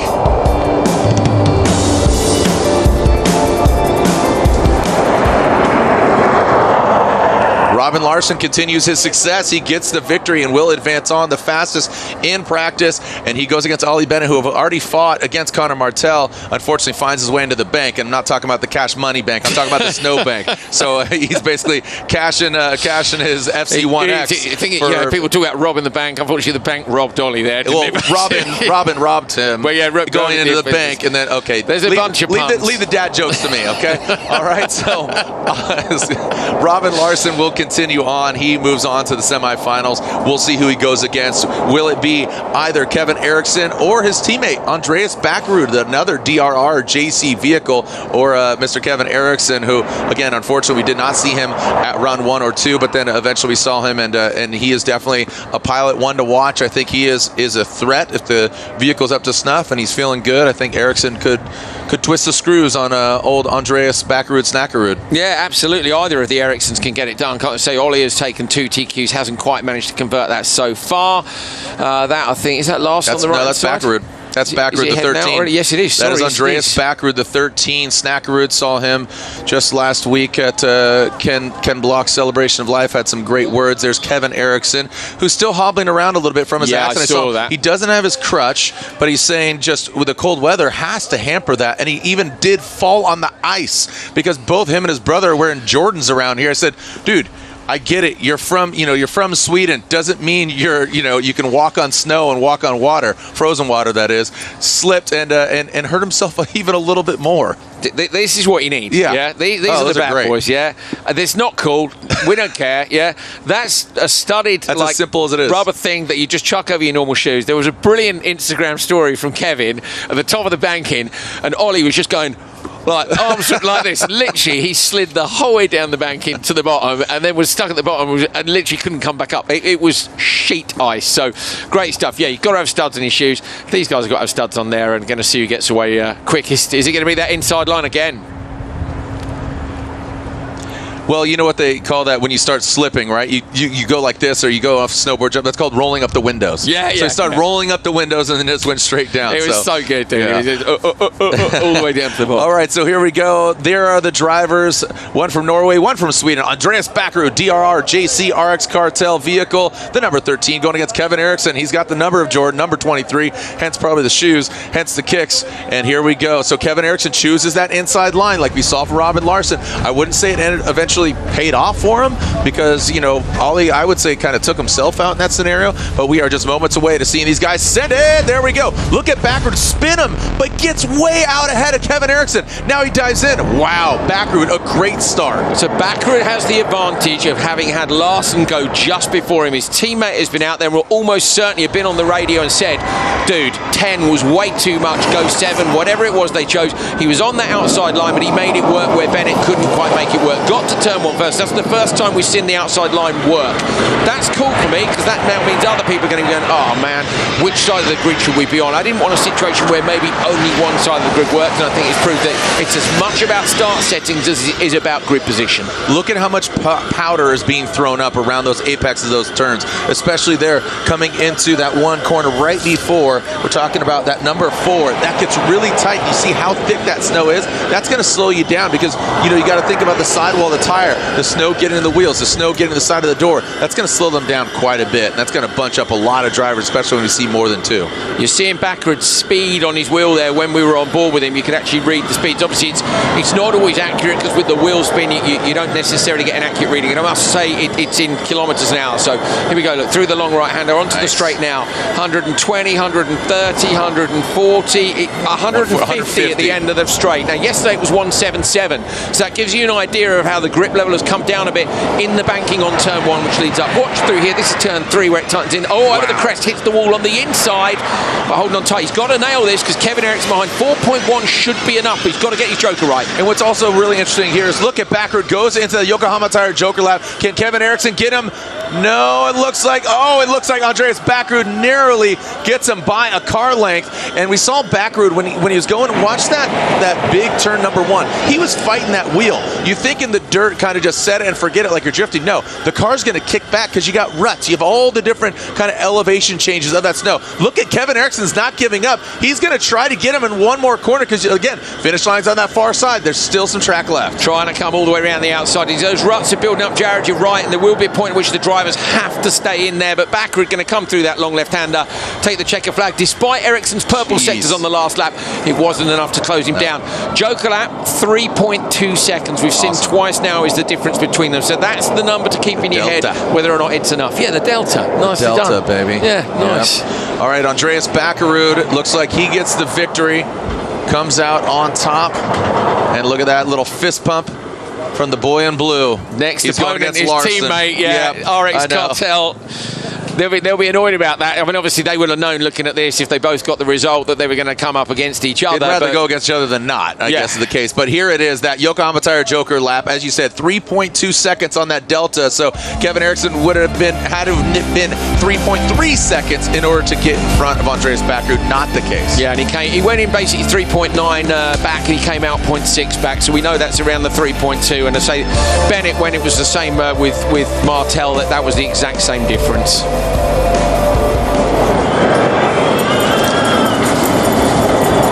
It's a beautiful evening here. It's Friday night. Act like it here at Trois-Rivières.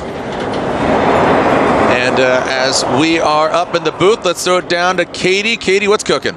We have another great battle up ahead. Fraz McConnell and Chris Meek. Now, I was talking to Fraz about his thoughts regarding going up against Chris. Now, he said he is a rally legend. And he said, get this, I have been following him since I was a kid. But tonight, I'm going to be finishing ahead of him. And I was like, that's some solid confidence right there. And he said, well, which is great, of course. But one thing, gentlemen, that he did mention, he said, Chris is committed. That's the word he'd like to use for him as a driver.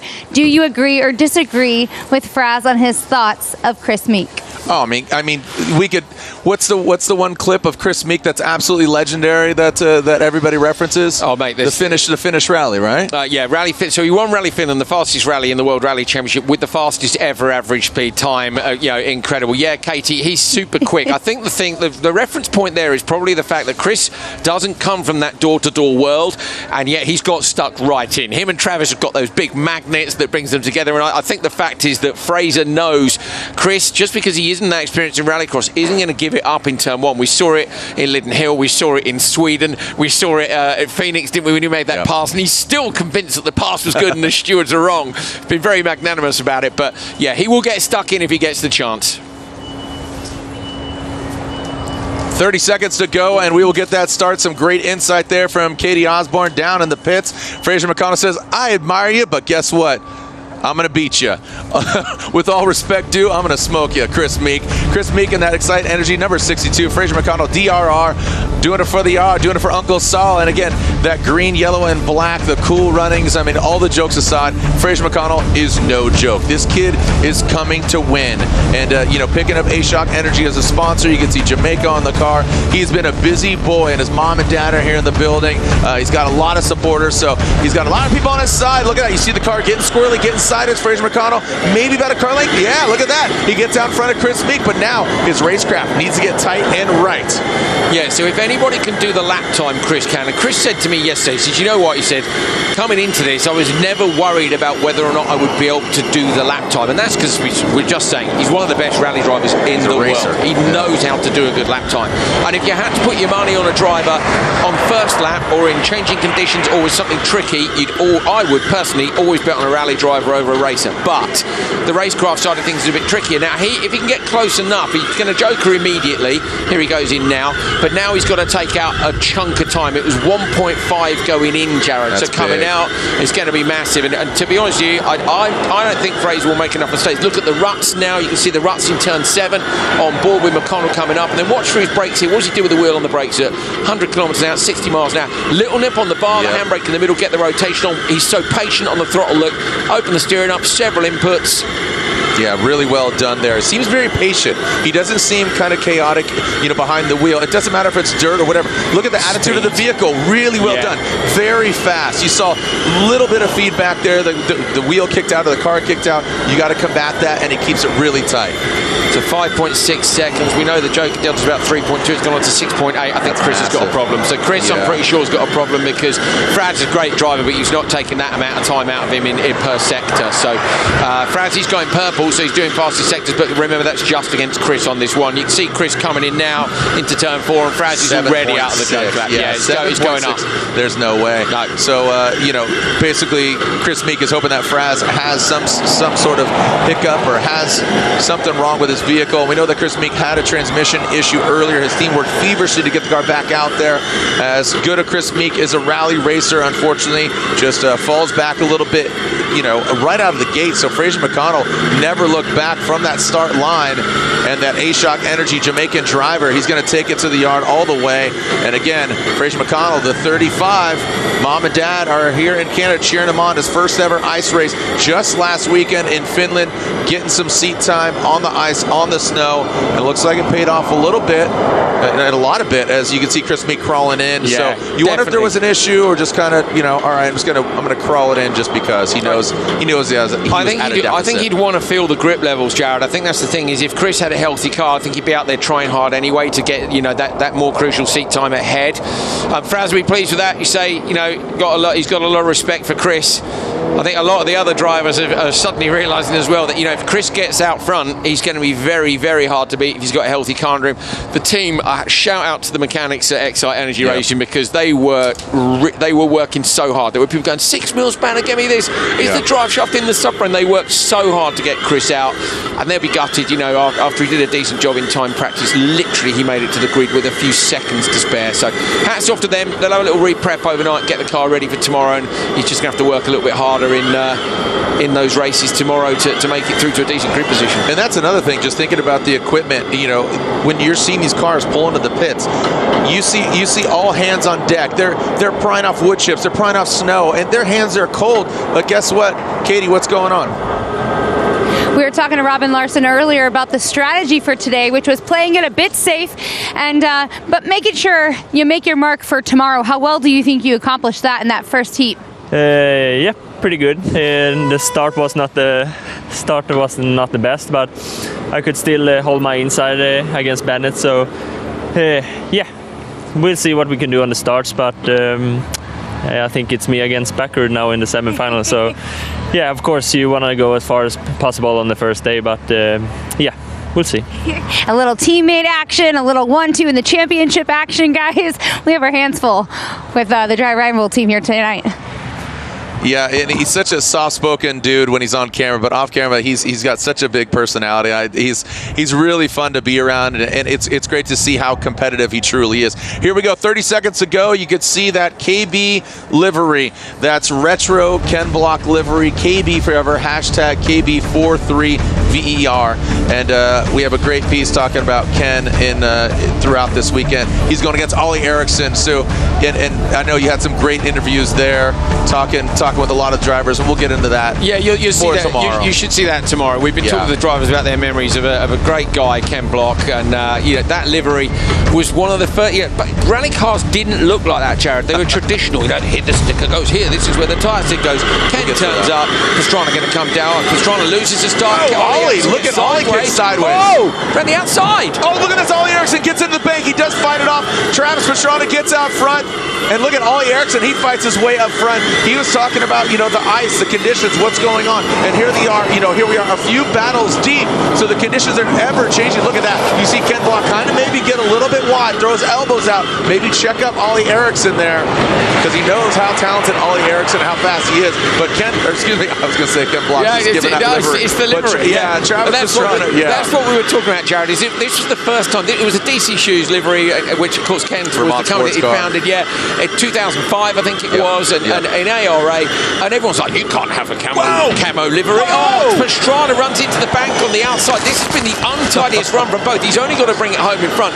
But dude, how cool is the livery? That's what Ken did. He came in and said, well, I'm not doing it like that. Those liveries suck. I want the cool one, and that's what Travis is running the tribute for. And it's cool to see it back out, especially a snow camo livery on the first ever snow event. Fitting. It's really cool. It's super cool. Very fitting and very honorary of Travis Pastrana to run that livery, and he ran that same livery on his Gumball 3000 car, and so many memories. And Travis, look at windshields are broken here as we're riding with the number 199. He's going for it. Talking about Fraz and how calm he was, but look at Travis was trying to tighten it up. Look at how much snow is accumulated there. It's all chopped up over the hip. That thing bucks over. Now Travis, look at that.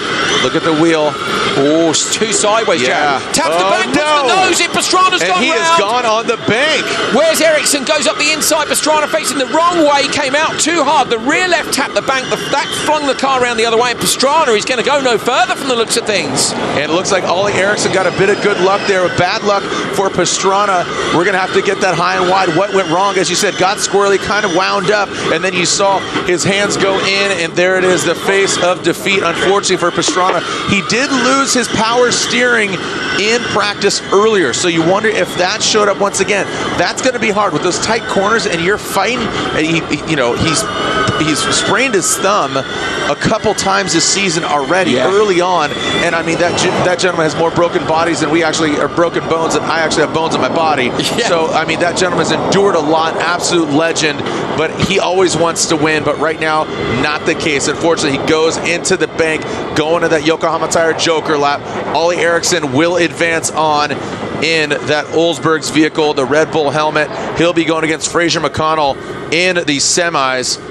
So Pastrana, you see, just no dialogue. Oh yeah, without a doubt. I just didn't know where else to go here. I tried to get back on the track, but all I saw was nothing. So he couldn't. Yeah, they're coming for you. They'll play you out. Okay, he couldn't see where to go back on the track. So basically, I couldn't see anything. That's what we're talking about, the contrast. You can't see it, and he ended up off in the deep slow. So Pastrana is out of the battles. Yeah, it's a shame, man. Yeah, unfortunate turn of events and a turn for Travis Pastrana. He'll be back tomorrow, but unfortunately his day is done. Will not be getting that TQ. We talked about it earlier. You know, he's in that 5th position in the championship. He is your defending Nitro Rallycross champion. You know, had the supercars, the debut of the FC1X this season. Unfortunately, not working out here. We'll pull him out. Thumbs up there. So it looks like our quarterfinals are done. We have 4 drivers. Larson, Backrud, Fraser McConnell, and Ollie Eriksson are in the semifinals. And this is how things are shaping up so far. Travis Pastrana is out. Moving on, Robin Larson will go against his DRR JCRX Cartel teammate of Andreas Backrud. And then Fraser McConnell is also up in the mix of championship talks. He goes against Ollie Eriksson from Sweden, who helped to develop this very one, FC1X. There's your A-Shock Energy Nitro Rallycross Road to the Finish Line.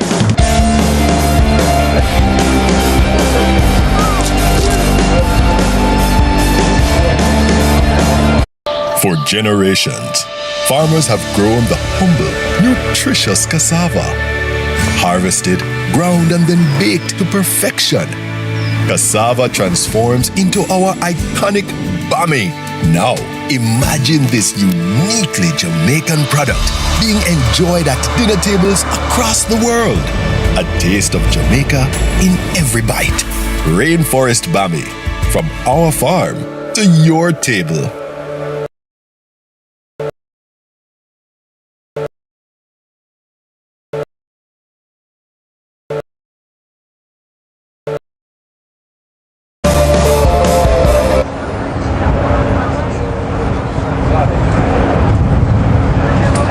Here we are taking a look at this course, and we are pulling Travis Pastrana off. He went off course, but right now it looks like we are going to be seeing side-by-side LCQ. Let's take a look at some highlights. Wow, yanking out that FC1X. Whoa. Steady on, lads. He's already put it through the snowbank. You don't want any more. Right, this is Travis in turn 1. That comes around the outside, just squeezes Eriksson to the inside line. Pastrana now's got it. Watch the brake lights coming on and off. They're both trying to get the rotation in the car. So at this point, we're all good. It's a bit later in the race.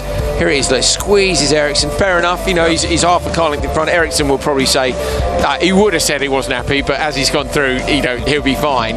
But we were on board, weren't we, Jared, when Travis had his moment? I think it's an over-rotation. There might be there. Look, so he's running the back here. Was there an issue already? You mentioned about the power steering, which had happened earlier on when he went over the jump. He's got a bit of right lock on there. Look, just manages to keep it out of the bank. The problem with the banks is you can lean on them a bit, but imagine the point at which it collapses. Here we go. He's really sideways. Now he gets on the throttle. Power's back. No, he gets sucked into the bank on the right. Oh, look at the marshal running for it. Yeah, a bit too close there, guys. Stand back a bit.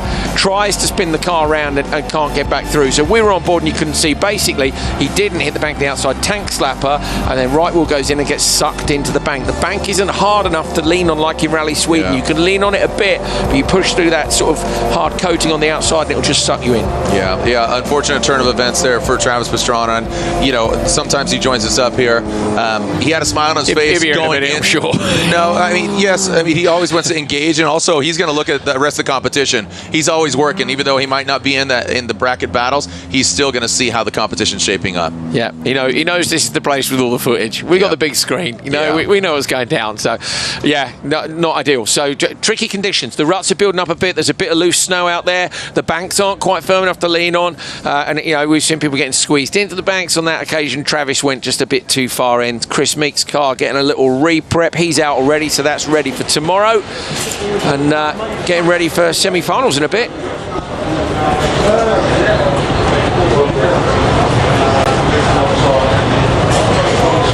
Next up, we will be seeing side-by-side LCQ. We have a variety of pilots in that class and a variety of manufacturers, so that should be pretty exciting to see. And a few vehicles parked to the side, only 4 in, so 5 are pushed to the side until tomorrow. Let's see how that transpires.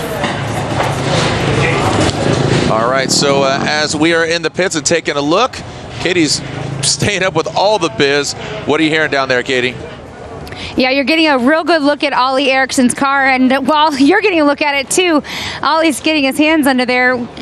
From your point of view, is it cosmetic or is there greater damage? For me, it's all cosmetic. It was a tough turn one. I thought I had pretty good launch. The ice on the inside wasn't that good. We have to pick in the pre-grids. I didn't have a chance to look at it, but if I would have seen it, I would have taken start position 2 for sure. But I had a good run into turn 1.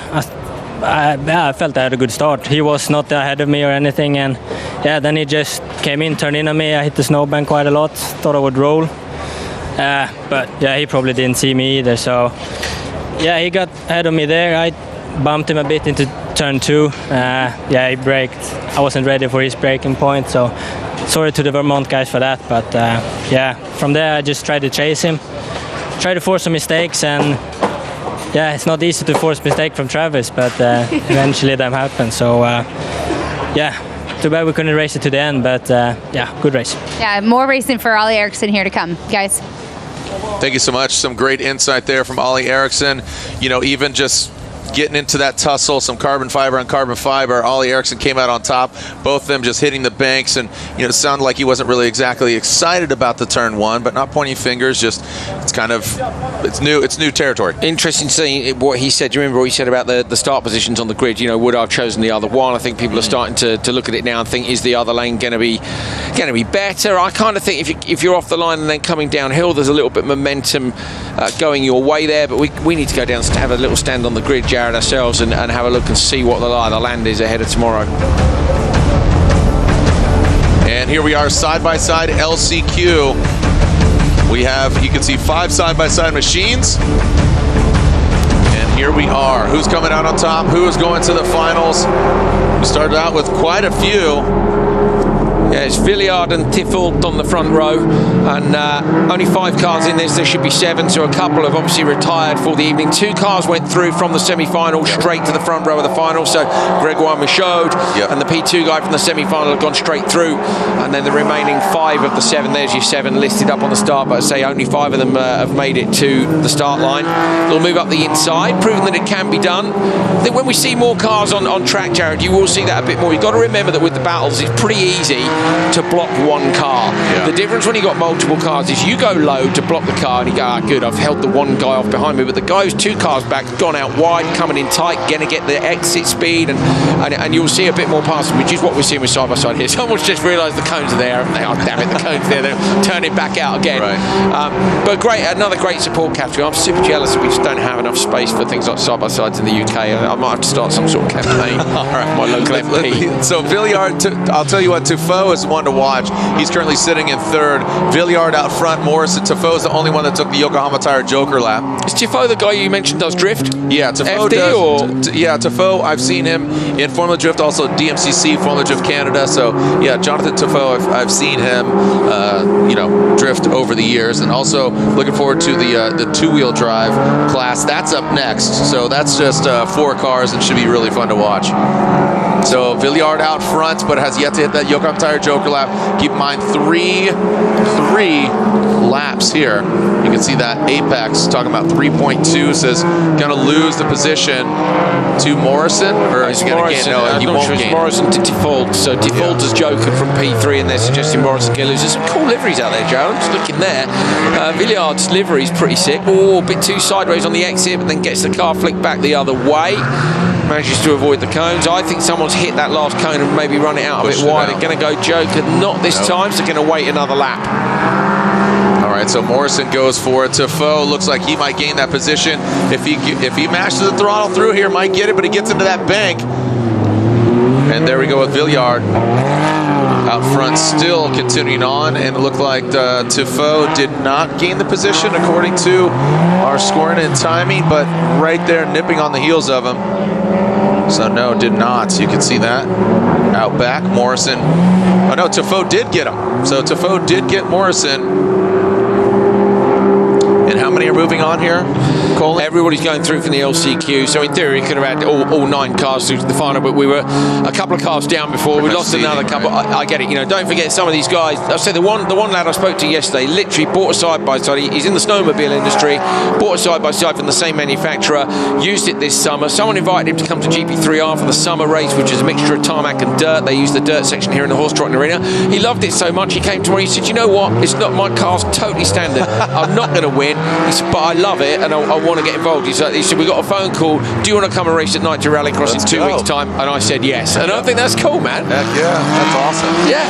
Yeah, especially to race on this unique layout, what's going on. All right, see the good battle going on in the background. Yeah, right on the hairpin up at turn 3. You can see, can't you, the 2 cars there coming into the dark area. Going to flick the car around to the right now. Looking up the inside again. Going to be a bit of contact. Decides not to, yeah, because of the cone out there on the line. These guys are 20 seconds back with their own personal fight. Yep. Gets loose in the 18. Gets up. And that's Gosselin. Having some issues there. Maybe not the right tire selection. Well, the way that car's behaving, I'd suggest it's either only rear-wheel drive or something's gone wrong with the front drive. I don't know the spec of every car in here. We know that they're all very different. So, yeah. All right, so Villiard started out front. Looks like Justin Smash following him round. Look at you can't beat a bit of Smash. So we got some other drone ops here with Justin as well. But it's look at that drone coming down the straight. It's Villiard takes the win from the drone. I think there, Jared, by about 0.6 per second. Gets him by a blade. So Villiard out front, Tifoe, and second Morrison in third. Tardif and Gosselin. So no, it does have front drive shafts, the 18. So it's got front shafts, meaning it is an all-wheel drive vehicle. You can see them in between the suspension, but it was pretty sideways. So I was just wondering if maybe it had some sort of an issue with the drive from the rear, across the rear engine through to the front. But looking at the angles here, no, I'd say not. Those strobe lights in the back, Jared, I mean, is that allowed? You know, if you're up close right behind a dude who's got basically a disco light in your face, is that a distraction technique, do you think? Yeah, no, I don't think so. I don't think so. I think, like you said, it's more awareness than anything. Yeah, true. Yeah, more awareness. With the roost, you see it flashing away there. Look, yeah, you can see that 18 just getting squirrely from the start. But a great race there from Villiard. A battle for second between Tifoe and Morrison. That was a really good battle. I'm excited to see just all of them back out there again on this track. And just warming things up here on this very unique course, making history, Nitro Rallycross on the snow and the ice. And this is one of 2 rounds up here in the Great White North. And Trois Rivières, a great host to us. Thank you so much. And again, to the whole staff and all the crew. The lights are on here tonight. We'll finish before dinner time tomorrow, but Villiard comes out on top. Tifoe, Morrison, Gosselin, and Tardif.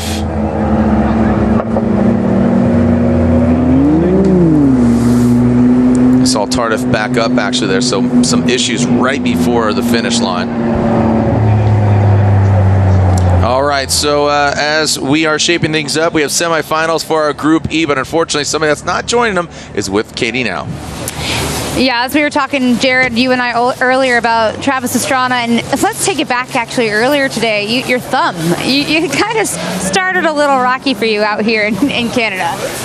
Yeah, no, we were quickest in practice. Felt really, really comfortable. This Vermont Sports Car team has done absolutely amazing, and unfortunately, power steering went out right before the jump, and that's okay. I dislocated my thumb earlier, actually twice. Once in the first round, and once again filming for Gymkhana. So it pops in a little easier, but we went out there and. So we qualified pretty far back. Actually got a good jump on that one. It was awesome back out in front, and I couldn't get out of second gear. So we did that whole lap in second. So the straightaways, I just started overdriving and panicking and trying to figure out how to shift. And we're trying to get a good send off for Ken. We've got the speed to win this thing. We just got to put it together tomorrow. As it relates to Ken, there, could you say you're still having fun for him? I have more fun to get it out there in front and give him a proper send off this week. But I'm so proud of the team for really going. He built Vermont Sports Car, and he built the sport of rally. And this one's just it's for Lucy and Leah, Micah and his kids. It's just to be out here and to have that 43 on the side that Ken blocked forever. It means so much to me, and I really want to do the best we can, for everyone involved, and to try to get this thing on top. So for you and for Ken, guys, it's definitely an honor, as you can tell, that Travis is driving with him.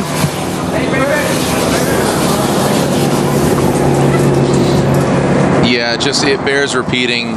We lost January 2nd Ken Block, who left his mark on the world, not just in motorsports, but from just the evolution of his career and what he did professionally, but more so what he did. I had the pleasure, I'll just bring it in and just make it personal. I had the pleasure, me and my oldest son had the pleasure of going to his celebration of life in Park City last week, and Travis spoke some words, and dear Dick, and it's not about who was there, but it's how important, how many people he touched, just emotionally, and how it's crazy how many people are telling me, like, I didn't know how much he affected my life. And I'll just go out and say it. And Scotto, who founded Hoonigan with him, said, let's go on record and say Ken Block was kind of the most influential person in motorsports over the last 20 years. And think about that. That's a magnanimous, massive statement. But I will tell you, think about it. I'll let that one settle in, because Ken Block changed the landscape of what motorsports is and how it's done and what you do and how you do it.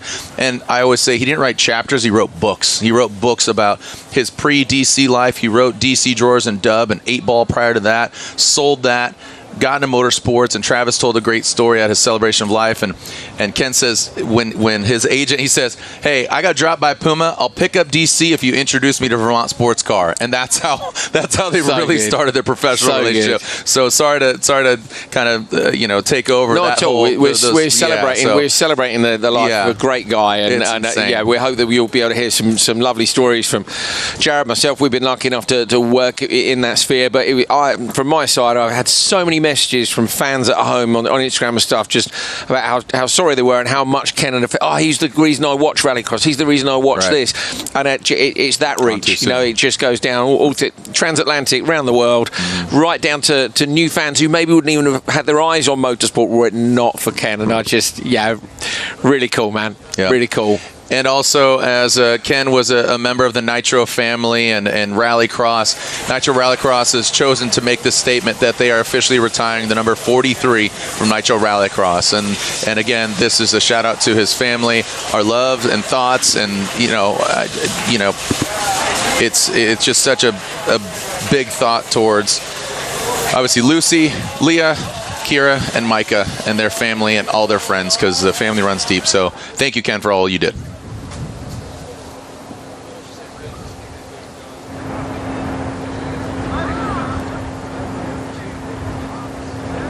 Subaru, we continue the conversation about rally and rallycross, and you're seeing some old models, some new models, and this is all-wheel drive. So this is our four-wheel drive vehicles here, and we are intended to see two-wheel drive. That's what I was looking forward to next, but it looks like we might be bouncing around a little bit. And all right, so our four-wheel drive final is here.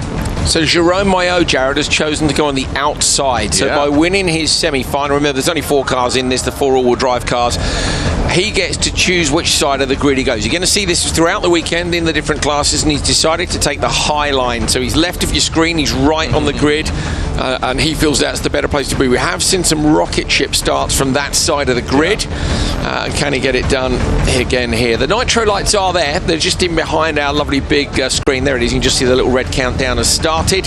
Yeah, it's Yol Mayo on the outside. Go on, go. No, yours. I said yours. Yol Mayo on the outside.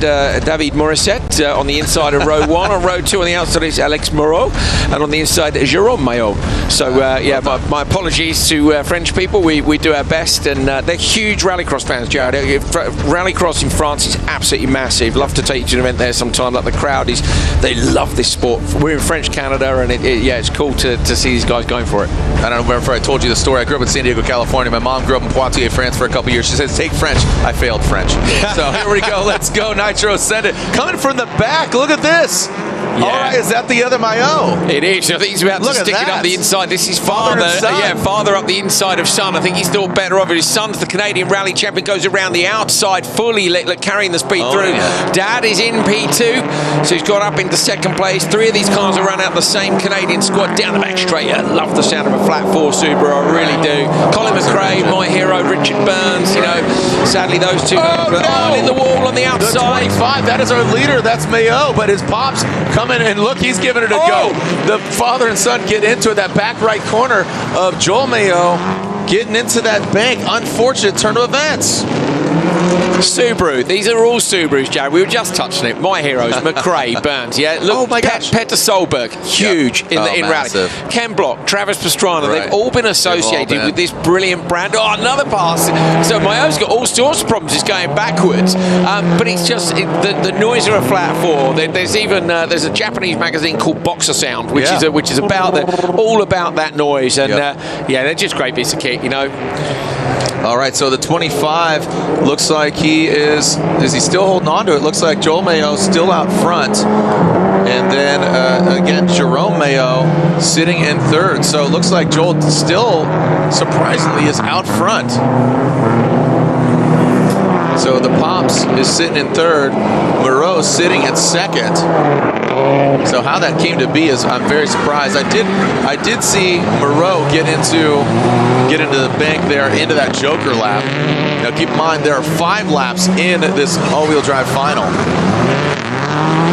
So we're getting messages through, Jared. Fait du bruit. Fait du bruit means make some noise. And then we've got prepara de coller is get ready for takeoff. So as I say, apologies for our French. We're doing our best. Yep. Un petit peu. I don't even speak your language. I speak American. I don't even speak English. So your mum must be so disappointed in you for the French thing as well, Jared. So she grew up in Poitiers, France. I grew up in San Diego County, which is the closest to Mexico. I'm even half Mexican. She says, take French. I failed French. Still don't know Spanish. That's what I say. I speak American loud and proud. So, the only one I do know is mon petit chou. Qu'est-ce que c'est français? Mon petit chou? Je ne comprends pas. No, my little cabbage. Thanks, mate. Cheers. I can remember a bunch of stuff from school. Où est la piscine, which is where's the swimming pool. Je voudrais une baguette. I would like a baguette. I mean, unfortunately, that's not really conversational French for a bar. So we do our best. Always, here's my top tip. Travelled quite a lot, Jared. I'm sure you'll understand this as well. Please and thank you. Go a long way in whatever country you go to. And try and make a little bit of an effort. Make an effort. Even if you can't do it, people appreciate it. And we're like, speaking English, we're a bit lazy, I'm afraid. It's fair to say, isn't it? English or American, because everybody speaks it, we're a bit lazy. And speak for yourself. Here in French Canada, it's nice to be here, man. It's nice to be here. I love it. And I have some great friends here in Montreal, and I have a Quebec tattoo. It's a fun fact. Do you? I do. What is it? It's the logo. It's kind of the 4-leaf clover logo. So Montreal, Quebec, and I have a Japanese maple leaf on my leg too. So I've been tattooed here a few times. I'm probably going to get another one. So fleur de lis. No, I'll show it to you later. Our director's correcting me. I know what's on my body. So Joel Mayo out front, Moreau sitting in 2nd, Moreau in 3rd, and the other Moreau out back, and that's Pops. We're talking about Jerome Mayo. Talking about what's on your body, Jared, I didn't know you owned any long pants. I think that's what we than America, isn't it? I was half expecting you to be here in shorts. Well, they haven't panned down. I'm only wearing a jacket. Yeah. I did get a Ken Block tattoo. I did get a 43. I got his last number that he ran, which was the Death Spray, who I introduced him to it. But yeah, the 43. Talking of the 43, we mentioned it's been retired. I must add to that, it's been retired except for if one of the Block family wants to run it. So if Leah Block chose to do Group E and wanted to run 43, no worries. And FIA WRC retired it as well. They have, yeah, and I'm sure they'd honour that too. And I love that because it's a number that became synonymous with a name, and that name is Ken and his family. And Leah, I love the idea of her. If she wants to, she'd do whatever she likes. The whole motorsport world's here to support the family and the kids if they want to follow in Ken's footsteps. And if one of them wanted to run the 43, I think that'd be rad. I really do. Absolutely, out of respect. Yeah. All right, so let's talk about this right now. We are lap 4 of 5, and Mayo, who got in early on into the snowbank, you can see that battle damage in that back right corner, but seems to find the sweet spot now, and now has a 5.3 second one. It got a little squirrely. Ran the bank on the inside. Do not roll this car. Oh, there's the other one buried in the wall. Do not roll this car. What'd you do? When we've been told. You can't park there. Matthew, the guy who runs the team, he said to me, they're all going to look after the car because of the rally in 3 weeks' time. This is day 1 of 2. One of them is in the bank. The other one's been up the bank. I mean, they're not being that careful, are they? Maybe there's a future for them in Rallycross yet, Jared. We got a late entry coming in tomorrow. Yeah, 4 Subarus, joining the back of the Group E grid. I think there might be a regulatory issue there. But we are on the final lap. Let it be noted the white flag is out, and Mayo, who has a 5.9 second lead on Moreau, Morissette sitting in 3rd, and we talked about Jerome Mayo. He was back there on the bank. So it looks like Joel, we had a great conversation just about everything that has transpired over the last few weeks regarding Block. But there is the checkered flag as Joel Mayo gets the victory in Rally 4-wheel drive. It is a doubleheader for both 4-wheel drive, side-by-side, and 2-wheel drive rally. So that's how it culminates now, said Mayo. And you can see that battle damage there from Moreau. Hawkeye, wasn't it, in P2? There's the Bug-Eye. Just so much Subaru love, man. Did you ever own a Subaru? No, I'd love to. I had an 03 WRX wagon. Yeah. And there are the results there. Jerome Mayo out front. Are you sure about that? Okay. It is, Jerome. Yeah, the Canadian rally champion, the son who takes it. Yol, the dad, unfortunately, in the wall. We thought at one point Yol might take it, didn't we, after turn 1, but maybe decided that the family contact wasn't the greatest way to pay the bills.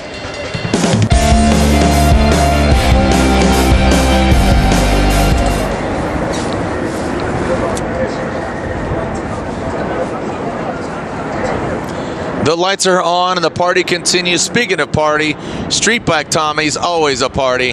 Where you at? One of my major hang-ups so far is that I've realized that there's a severe language barrier between English and French. And my man here is going to help me out with a little translation to create a little bit of content for you guys at home.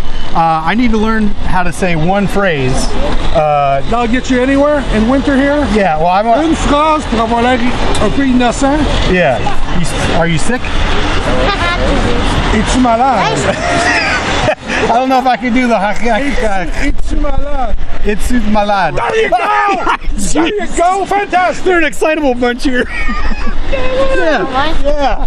Voulez-vous? Voulez-vous faire bonhomme de neige? Bonhomme denim. Bonhomme de neige. De neige. There you go, bonhomme de neige. Yeah. So, Thomas, la légende en français. Yeah. See, I speak French now, and I believe I asked you, do you want to build a snowman?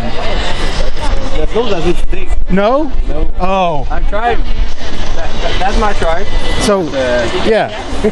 Dang. So, man, that's one thing I wasn't really prepared for. I didn't know that there's... How do you make it sticky? Yeah? It's the winter. Yeah. All right. Who would have thought that was going to be an issue, that you can't build a snowman out here? Well, thank you very much. I appreciate it. Have a great night. Yeah, you too. Enjoy the races. See you at home. Peace out. Back to you.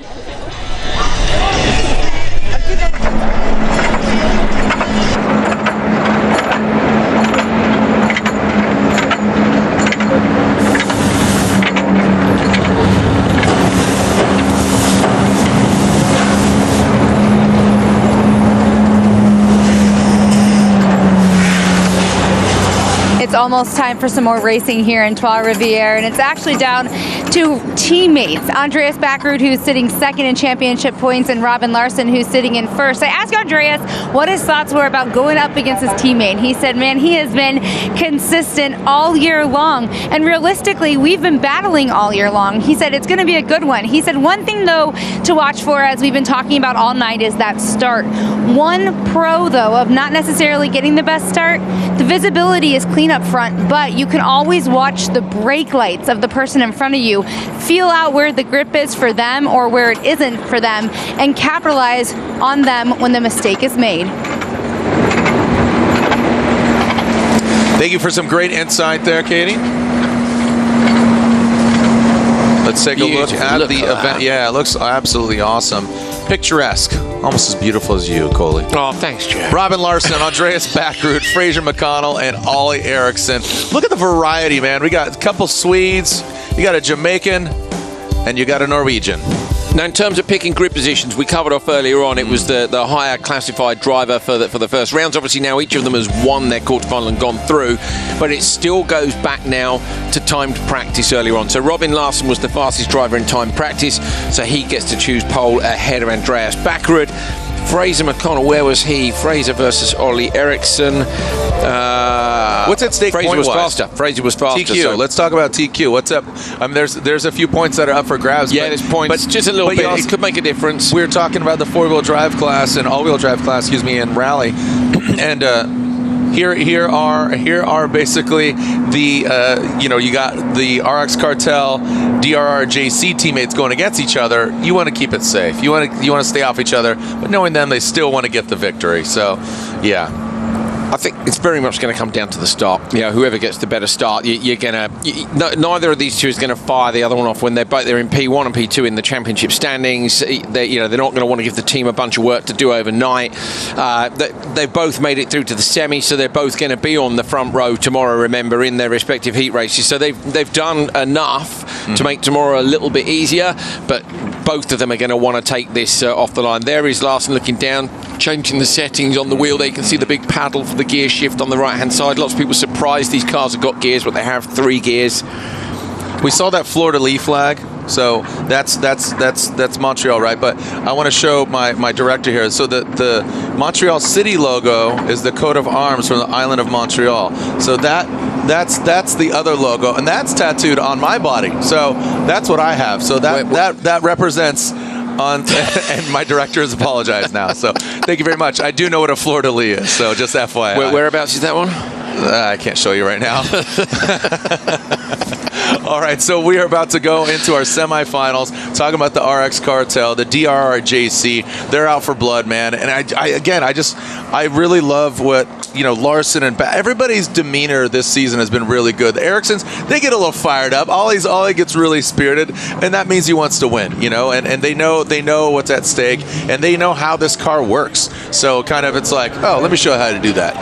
So but everybody's attitude's been really good this season, and it's been really interesting. At Linden Hill, nobody knew what to expect. And everybody's like, how's it going to take a hit? I think it's held up really, really well. I mean, given all the conditions from Linden to obviously to Sweden to obviously now in the States and now here in the cold. It's been a really good beginning debut year. They're having to take a little bit more of a hit here as well, Jared, because these tyres are heavier. They will shave off the tread, but when you put 325 metal studs into a tyre, the difference is 11 pounds per corner on the tyre. That's 5 kilograms in European money. That's a lot. It's a lot. So add that in the rotating match, as you say, and that's why when you get things like wheel-to-wheel contact like we saw early on with Bennett, you can get the studs engaging, but just the sheer extra volume of weight. And if you want a little demo of it, go and I asked somebody yesterday. They went, no way in the paddock, because they can't pick them up.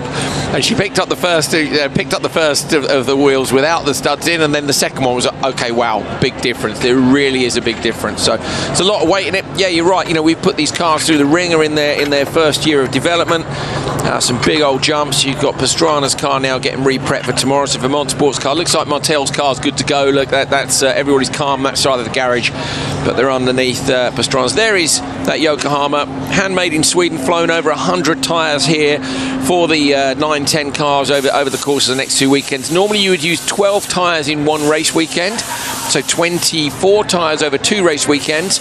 They're only going to use 8 over the course of both race weekends. Of course, they just don't wear out in the same way. As long as they're driving on ice, if we start to cut through to gravel, that's when the studs get damaged. So that's why you got to maintain the track a little bit as well. You know, it's not simple running these things. Look at that tyre. They're weapons, aren't they? Don't get run over by it. Wow. Don't get. You don't want your foot driven over by a car ever, but not one with a 12 mil stud in it. Look at that. Steel toe caps, not enough. Hellraiser. It's good, isn't it? 325 studs in each of those tyres. Another couple out the back as well. Look. So Larson left-hand side of your screen, backward on the right-hand side of your screen. So this is from the quarterfinals previously. They're going against each other next. Let's take a look at the wheel and look at, think about Larson went on earlier, right? And then Backerud. Larson got that bad start against Bennett, Jared, and you could just see Bennett on the outside. Watch on the left-hand side of your screen, see if we see Bennett again. He's behind, but he hits Larson any time now. You might see the contact from behind. Oh, there it was, and then Bennett ended up in the wall on the outside line. It was only small from on board, but it was enough to put Bennett off to the side of the track. Backward, right-hand side of your screen with that rotation. Trying to figure out, I think we've got backwards audio. Hold on. Yeah, we have, I think. Unless we got a combination of the two, but through the long right-hander, then gas, if you want to call it that, loud pedal, the throttle, down that one wiper working away through the double apex left-hander. It's actually 290 lefts, which you can sweep through as one turn if you want. Wheel lighting up there, going green. You see 124 kilometers an hour at turn into turn 1. That's on the exit from turn 7, all the way through there now. Watching down the straight, look, this is where we were looking at backward speed, went 140 and just touched up to 150 kilometers an hour at the end of the straight. So it's close to 160 clicks, which would be close to 100 miles an hour. So pretty impressive. So yes, it was 120 mile an hour at the end of the straight and 80 miles an hour in turn 2, which is very impressive. But that was when the studs were really digging into the ice, and we had around 4 inches of snow. Into the Joker for backward. Is a good look at that Joker.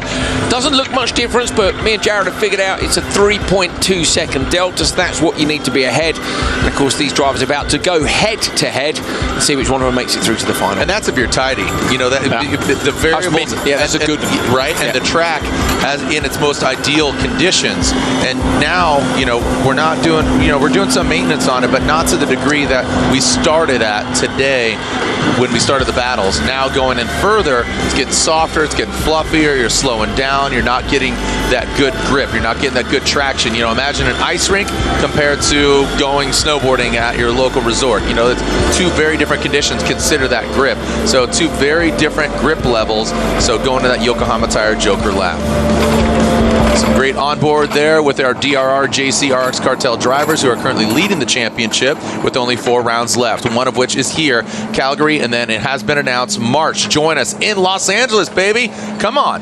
We are going to be partying at Glen Helen, an iconic track, on any Sunday. We were there earlier this year. We saw some great success from those guys. Are they going to go back there and kind of attack? Are they going to kind of, just dive that sword in a little deeper and get that championship? But all they're diving in right now are those Yokohama tires, stakes and sleds, and as Katie calls them, bling on those tires. So the Ericssons getting poised, and only Ollie is in the mix as Kevin Eriksson was knocked out earlier. So it's worth pointing out, Ollie Eriksson has had 2 top qualifiers this year. So has Robin Larson. True. Fraser McConnell had a top qualifier, which was at Glen Helen, where we're going back. McConnell, of course, with the top qualifier and with the win in Glen Helen. So of these 4 drivers, it's actually Andreas Backward is the only one of them that hasn't had a top qualifier spot yet. So he's up against it, Jared, because the others have already been there, but I reckon he's up for it. All right, so with some more updates, throwing down to Katie. Well, of course, out here in the pits, the guys who are really ready to race tonight are out in the pre-grid. Meanwhile, Chris Meekin team, they're actually working on the gearbox still. This is something they want to check all the balances, make sure everything is fired up and wired accurately, since it was such a thrash and dash to get pulled together. Oliver Bennett's car here, on the other hand, is looking mighty fine, as they were saying. It's in good condition, and a lot of people around here in the teams are very comfortable and confident with where that car is in here tonight. And the Vermont Sports Car team, both of them are in their stables, unfortunately, here tonight. But hey, it's all about the racing right now, and that is where we're about to go green.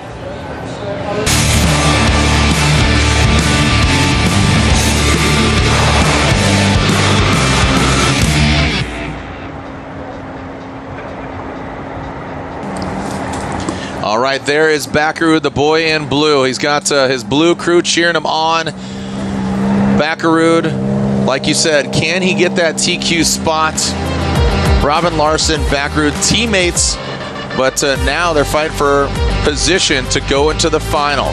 Fraser McConnell and Ollie Eriksson on the other side. Now Larson got a bye through round one, Jared. He chose the low line in the other 2 ones. I think he's chosen the low line against his teammate Andreas Bakkerud here as well.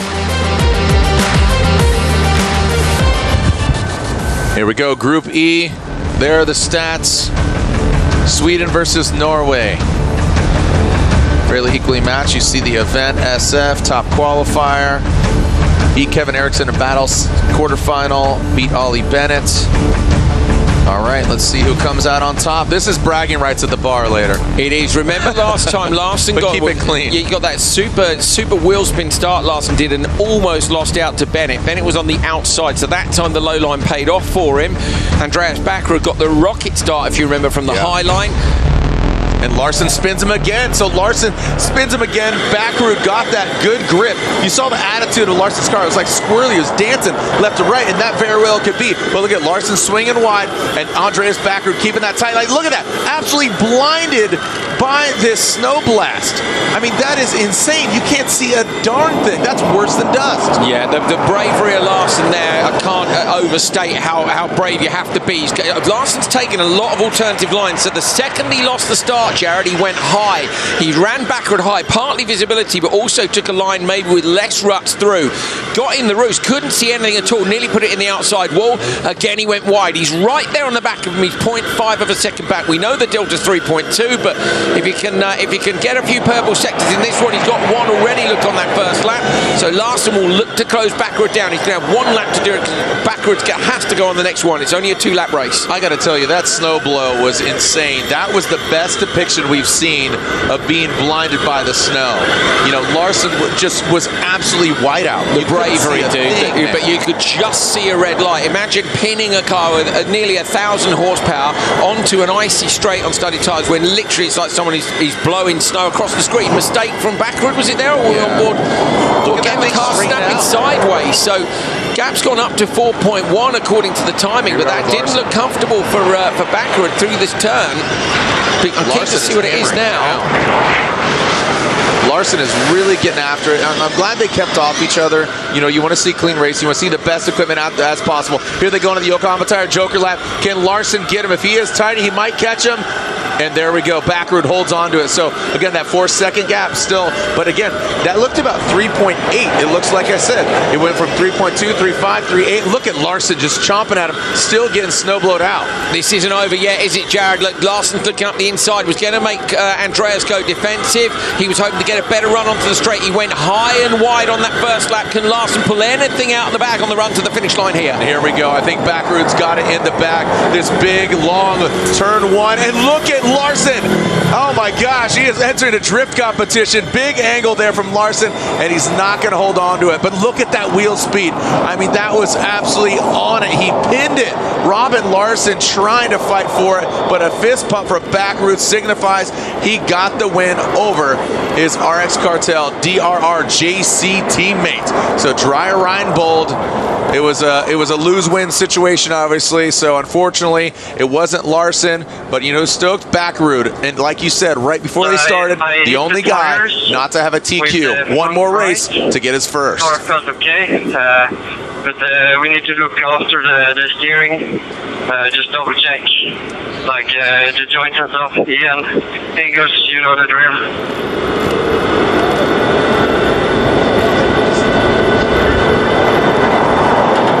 Approx 20 minutes, guys. Approx 20 minutes.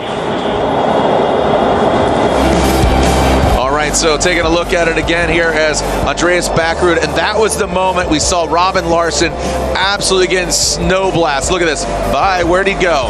But holy cow. Keeps it buried, Jared. That's the thing. And in fact, he ran just a little bit too deep. If he hadn't run deep, I think he might have got a run.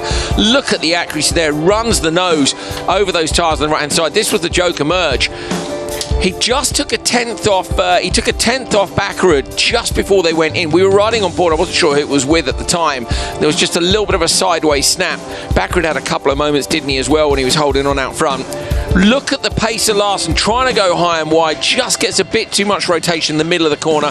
Scrubbed a bit of its speed off, but that start is absolutely critical. Yeah. All right, the track just taking a beating. The fans are getting a show. You can see them off there to the right, the casino, the grandstands, fans enduring, just having a cold beverage, regardless of what it is. It's going to be cold. Even if it's a hot coffee, it's cold. Yeah. It's brisk out here. Not for long. No, yeah. A hot coffee? No, sir. Iced coffee. Yeah, okay, that'll do, whatever.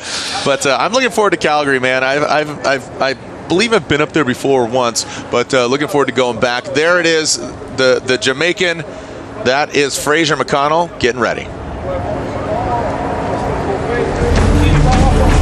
So notice here the positioning of McConnell and Ericsson. They're a little bit further apart. There's actually a line, you guys can't really see it at home, but it's painted with the same stuff you see if you watch downhill skiing. There's a blue line in the snow in the middle, and the drivers are allowed to put their car wherever they want, either side of that line. Exactly. So left or right side of the grid, put it where you want. That's to allow them to try and avoid some of those ruts. So be interesting to see who pulls this one off. Yeah, it's going to be interesting when we get all the kind of stacked up grid. That's going to be really kind of cool. All right, so here we go. Looks like Fraser McConnell taking the high side. Ollie Ericsson, he goes on the low side. You can see the sign NITRO. Let's go. Send it. Who's going to get the victory? Who's going against Andreas Backrud?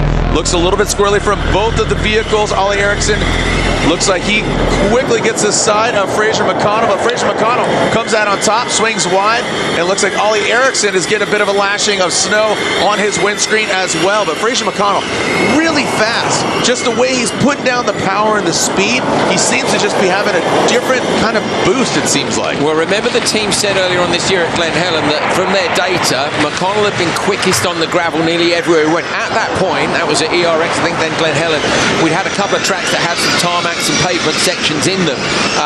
We've now been full dirt, and McConnell's been quick everywhere. Yeah. You can liken the driving style of snow and ice to similar conditions, but don't forget, Fraser McConnell first drove a car on studded tyres on ice last week in Finland, after Larson, don't forget, rinsed him in his stories about how he hadn't done any driving on snow and ice at all. And then Peter rung me, he said, yeah, they're in for a surprise, he's on his way to Finland. He was going to keep it a secret, but Fraz was having so much fun driving a Mitsubishi Lancer around a frozen lake, he ended up posting it all over social media. So, but Jared, what kind of a job is the Jamaican doing? Say the least experience in these conditions, and he's looking like he's going to go through to the final, but he's not done yet. And he's going against a guy who probably has the second most seat time behind the wheel of FC1X. You know, Kevin Ericsson, you know, he kind of had more seat time, but the Ericsson brothers, both of them, you know, Olsberg's, his dad Andreas, you know, developing this vehicle, the Olsberg's camp. Gap's gone up to 4.8, Jared. Fraser McConnell doing a brilliant job here. Watch for the left foot brake comes on. He'll be on the handbrake in there as well. Flicks the car around. He's comfortably going to come out in front of Ollie Ericsson. Now he's just got to hang on for the remainder of this lap. It's a brilliant drive. Snow roost up for Ollie Ericsson. Up and over the crest there. Butters the landing. Gap's down to 1.2. Obviously now the jokers have played out. Fraz in those ruts. Look at the ruts on the exit of turn 6 now. 7, sorry, getting pretty tricky. So McConnell's just got to hold on. All right, so here we go. Fraser McConnell, a couple more turns. And there it is. Looks like Ollie Ericsson and gapping him. Taking him to Gapplebee's. Little blooming onion there. So it looks like Fraser McConnell, that big, long turn number 1 sweeper. See the attitude of the car. Don't come unbound. 1:10. 1:10. That's not even a number. It's 2010. 1:14. Making up unobtainium numbers here. But Fraser McConnell is the unobtainium right now. He takes out Ollie Eriksson, loosens the straps. Fist pump from the A-Shock Energy Jamaican driver. 29 minutes to final. Yeah, we need to be on field in 29 minutes. Okay, copy. The banter there saying he needs to be somewhere. So final starts in 29 minutes, so we should leave in 20 minutes. Right, I'm not sure whose radio we're hearing. They're saying Fraz. First thing to do is charge, okay? As much as we can. Okay, so they want to get the car back and get it charged as quickly as possible. Remember what we were saying earlier, Jared, about temperatures here affect duration. Now, we're towards the end of these battle brackets. The cars go back and only get, say, 20 minutes or so to charge in between each one. You just keep topping the battery up to get through to the end. But what a brilliant job by McConnell.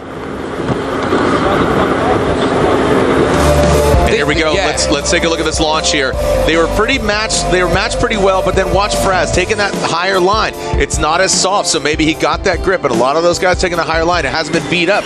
So you got to think that traction is up there, and you're not getting the snow in your face. Yeah, Larson did it in the previous run, didn't he? And okay, he was brave to stay in the throttle in the roost from Backerud, but I just think that alternate line where it's not quite so cut up, maybe you can carry a bit more speed through it, but so well executed by Fraser McConnell, and I'm quite excited for McConnell versus Backerud, Jared.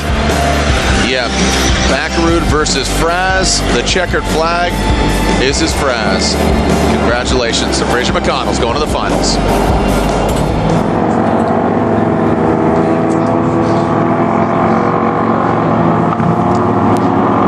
Shake and go with true shake. Shake and go. Grab a true shake and go. When we have to put in the work, but I'm moving slow. Grab a true shake and go. School time and not joke time. Office study hard brain food time. Grab a true shake and go. When we up in the gym, we have to stay healthy and fit. Grab a true shake and go. Shake and go with true shake. Packed with 9 grams of protein, 24 key vitamins and minerals to keep you going. Grab a true shake and go. Nitro Rallycross road to the finish line. Backerud versus McConnell are in the finals. As you said, Fraser McConnell got the TQ at Glen Helen. It's TQ and win. And the win. So that's the perfect event. And that was what an event it was. And then Andreas Backerud has yet to see that TQ trophy. Congratulations to Fraser McConnell, Andreas Backerud. Let's see who comes out on top. Look at that. Beautiful backdrop here. Trois-Rivières, the city in the background. It's a good party town. On board with Larson. This was the first semi-final off the line. And Backerud looked clearly in front. So watch this now. Goes up on the high line. Look, he's in the smooth. On the throttle. Look, Backerud left foot braking a bit to get the rotation in while Larson's looking to come low. And then as he comes out the roost, whoa, I'm way higher on the straight than I thought it was going to be. Has to get out the throttle. But watch how he closes him down again here. So he comes in. Look, he brakes late. He uses Backerud as his sighting point. Runs the car out wide now. Brings it in. Where Backerud's defensive, bang, he's back on the back of him immediately. So some great driving from Larson. But let's be honest, I think it's proving a little bit hard to pass here. We did say earlier on, the opportunities will open up more when there's a pack. When there's a pack there, you defend from the guy in P2 and the guys in P3 and P4 manage to slide on past you, maybe it's going to be a little bit more tricky. But there are a number of drivers who are looking super fast here. Great job by Backerud to go through from Semi 1. McConnell went through from Semi 2. Good final coming up.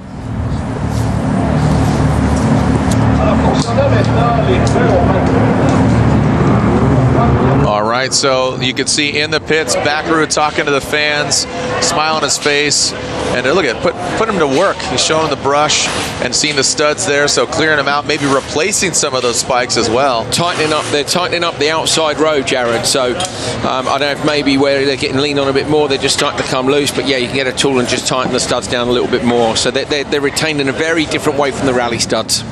Here are our side-by-side finals. Are we down to 4 now? All right, so our side-by-side finals. So we got Greg Michaud. You can see him there. Yeah, so it looks like no, we got a total of 7 out here. So a total of 7 in its entirety. We got the 27, of Greg Michaud. You got Bertrand Lambert, Martin Villiard, Jonathan Tifo, Joey Morrison, Jacques Eslin, and Daniel Tardif. All right, let's see who comes out on top. Coley. Yeah, Gregoire Michaud with a good start. Jared, pretty sideways from everyone. Note again that he chose the high line. So as the pole man, he's chosen the high line, and it's worked out perfectly. So he's straight out into the lead. I think it's Bertrand Lambert in that kind of single-seater side-by-side who's in P2. They do look a bit different, don't they, than the wider vehicles? And a variety of spec, different speeds coming down the straight. There's Michaud up in turn 2. Watch this now. Get the rotation on the car, because 2 tightens into 3. Little dip crest on the exit of 3, and we're coming up then into turn 4. So flip the car around the other way. Tight hairpin right, and then you're up into your joker. So standard lap inside, joker lap outside. At this point, Michaud will hold on because he knows what the visibility is like behind him, and then he'll flick it into the little tabletop jump in the background. Is that joker from P2 or P3? I think it was P2. I think it was Lambert that went for the joker lap. We'll see, and there it is. Yep. So the diamond flashing right next to the names, that implies and showcases that they did hit the Yokohama Tire joker lap. So Lambert, unfortunately, goes from 2nd to 3rd, but does have that, I would call it about that, you know, given the side-by-sides, probably about a 4-second delta. All right, so Michaud out front. So Gregor Michaud, Villiard in 2nd, Lambert sitting in 3rd, Tifo in 4th. Sideways in the background, coming out onto the start straight. All right, join us here in the booth, and we knew it was going to come, and here he joins us in the booth, and it's a place he doesn't like to be, but he does get some good insight on the track, his fellow racers, the overall. Travis Pastrana joined us in here in the building. Unfortunately, you're here with us. It means you're not in the finals. Some good racing. You still have a smile on your face. How was the track? What's the conditions? But first and foremost, what happened, man?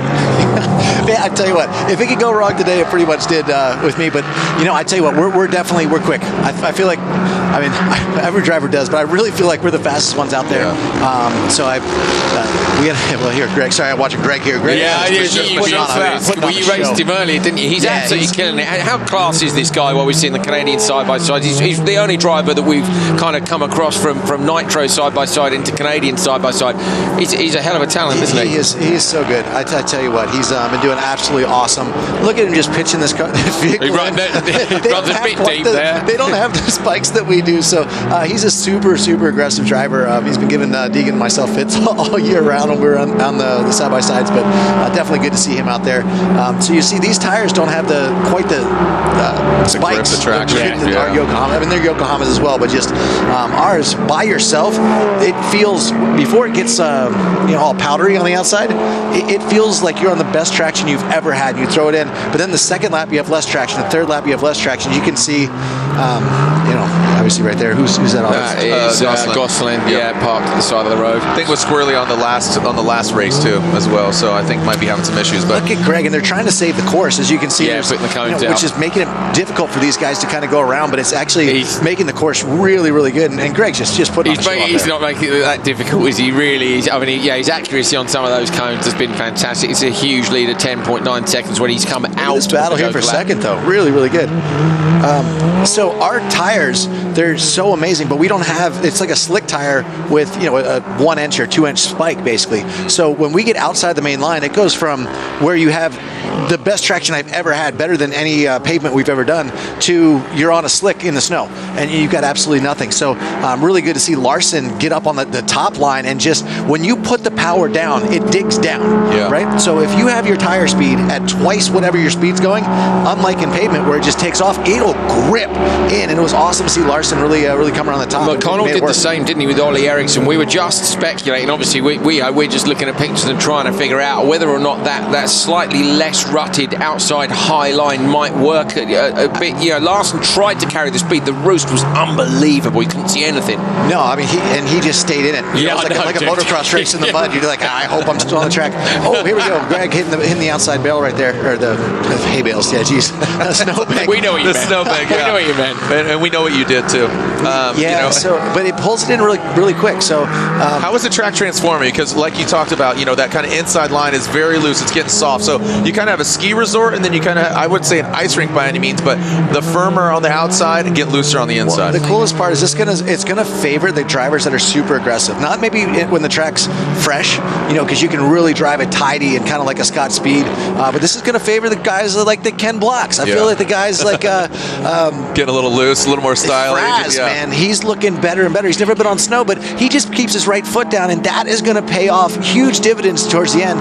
The track gets, and you'll see these little ruts, so you can't be smooth. And this is the thing. So I actually hit my power steering off. I thought it just quit, but you're moving your hands so fast on this car. So I turned my power steering off. I dislocate my thumb. I put it in the side. I break the windshield. I'm like, well, this is full Ken Block style. Like, we were quick until we weren't. And then I go out. Yeah, I ain't care. And I go out and I didn't shift up to. I hit down to second by accident. So there's so many buttons and so many switches that you are fumbling around. Or maybe it's just me. Maybe everyone else is being smooth and tiny. If you have like an onboard in a minute, you can try and figure it out. Yeah, but you can see even Greg, who's a super smooth driver. It's when you're in the rut, you have so much traction, or when you're in the polished area. When you get out of it, you have nothing, and it happens so fast. And your natural reaction is to let off the gas. Yeah. But if you let off the gas, the tires don't dig in. What group were you in yesterday? Group 1 or Group 2 for the very first session? Group 1, and dude, man, was it cool. That's why we were still in the balcony of the casino watching. You've Sky Electrics, you've heard of, the little cars on the track. Oh, yeah. So, dude, it looks like that. I've literally, that's what I mean. I've never ever seen arm speed like that. It was insane. Greg's coming around almost for the win here, but we were wide open around turn 1, second lap. I was like, this is the craziest thing I've ever done. Turn 2, we came around. I think Fraz backed it into the wall. Everyone's like, whoa, what just happened? And here we go, Greg. Michaud's going to get the victory. Lambert with a 9.4 second gap. Looks like Lambert's going to get second. Villiard with third. You can see there is no opportunity for Lambert to catch, and Michaud just masterclass from the start to the finish, and just showing you why he's so dominant in the side-by-sides. Travis Pastrana giving us some great accolades, and Coley and I have seen it all season, all year. The Can-Am's a great addition. Oh, what's happened to the line, Jared? He's lost out just at the line. I think Lambert just rolled over. I thought he was going to lose 2 places there. He just held on. It's a good job the cars behind saw him. What just happened? Lambert barely crawled across the finish line. Just made it. I bet he's in there going, no. Lambert pulled off 3 wide earlier. It was such a good battle, and it's so cool, these side-by-sides, to see so much a different variety of narrow, wide, and the spec as well. Like I met a guy yesterday, I was saying to Jared, who literally bought a side-by-side this year for the first time ever for fun, came and raced it here, and is now loving the opportunity to be here with Nitro Rallycross. It's good to see the variety of machines, but a familiar name at the top of the table there with Greg Michaud, who's been killing it in Nitro side-by-side, and as Travis said, giving him and Deegan a headache. So much of a headache, mate, that you've quit the side-by-sides. Have you? I mean, what's going on there? What did happen? I would love to be in there, but when you don't qualify through in the first heat on side-by-sides, and you're you need to focus, don't you? Yeah. Well, Fraz tried it earlier this year. It's awesome when everything works, but wow, that was so close. You know when you go karting and you bounce, I bet he's sitting in there bouncing, desperately trying to make it down. There are the standings. So Gregor Michaud, Lambert, Villiard, Tifo, Morrison, Tardif, and Gosselin. So Travis, some great insight. Don't go anywhere. Next up we don't have a rear-wheel drive. We're going to go to finals. What we're actually going to do as well is we're going to go back and we're going to take a look at another one of our finals. Now, normally, obviously, I'm sure you'd love to hear me and Jared commentating over it, but we're not. We're going to take that off because Travis Pastrana's here, and it's the final that he won in Phoenix. So we're going to take a look back at Travis's final from Phoenix, where he became the first double winner. I think you were the round 5, weren't you? So the first double winner of the season was Travis Pastrana. You're not first, you're last. Let's have a little throwback. Here we go. This was the first night race. The track just came in. It was so awesome. Awesome to be racing here in the night as well. Meek had my number all weekend. He was definitely the quickest, but unfortunately, here Ericsson right there. Just carnage in the background. So we had a vote, and I was like, look, just the way this track came together, I don't know if we can do jumps right off the bat. And everyone was like, this is Nitro Rallycross, except for Andreas Backerud.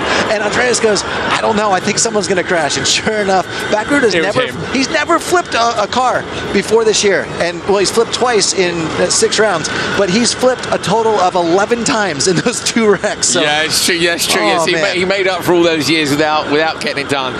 So, you've gone Joker here on lap 1 because the Joker's shorter in Phoenix. It's our only shorter Joker this year. That's the standard tactic, defend the lead.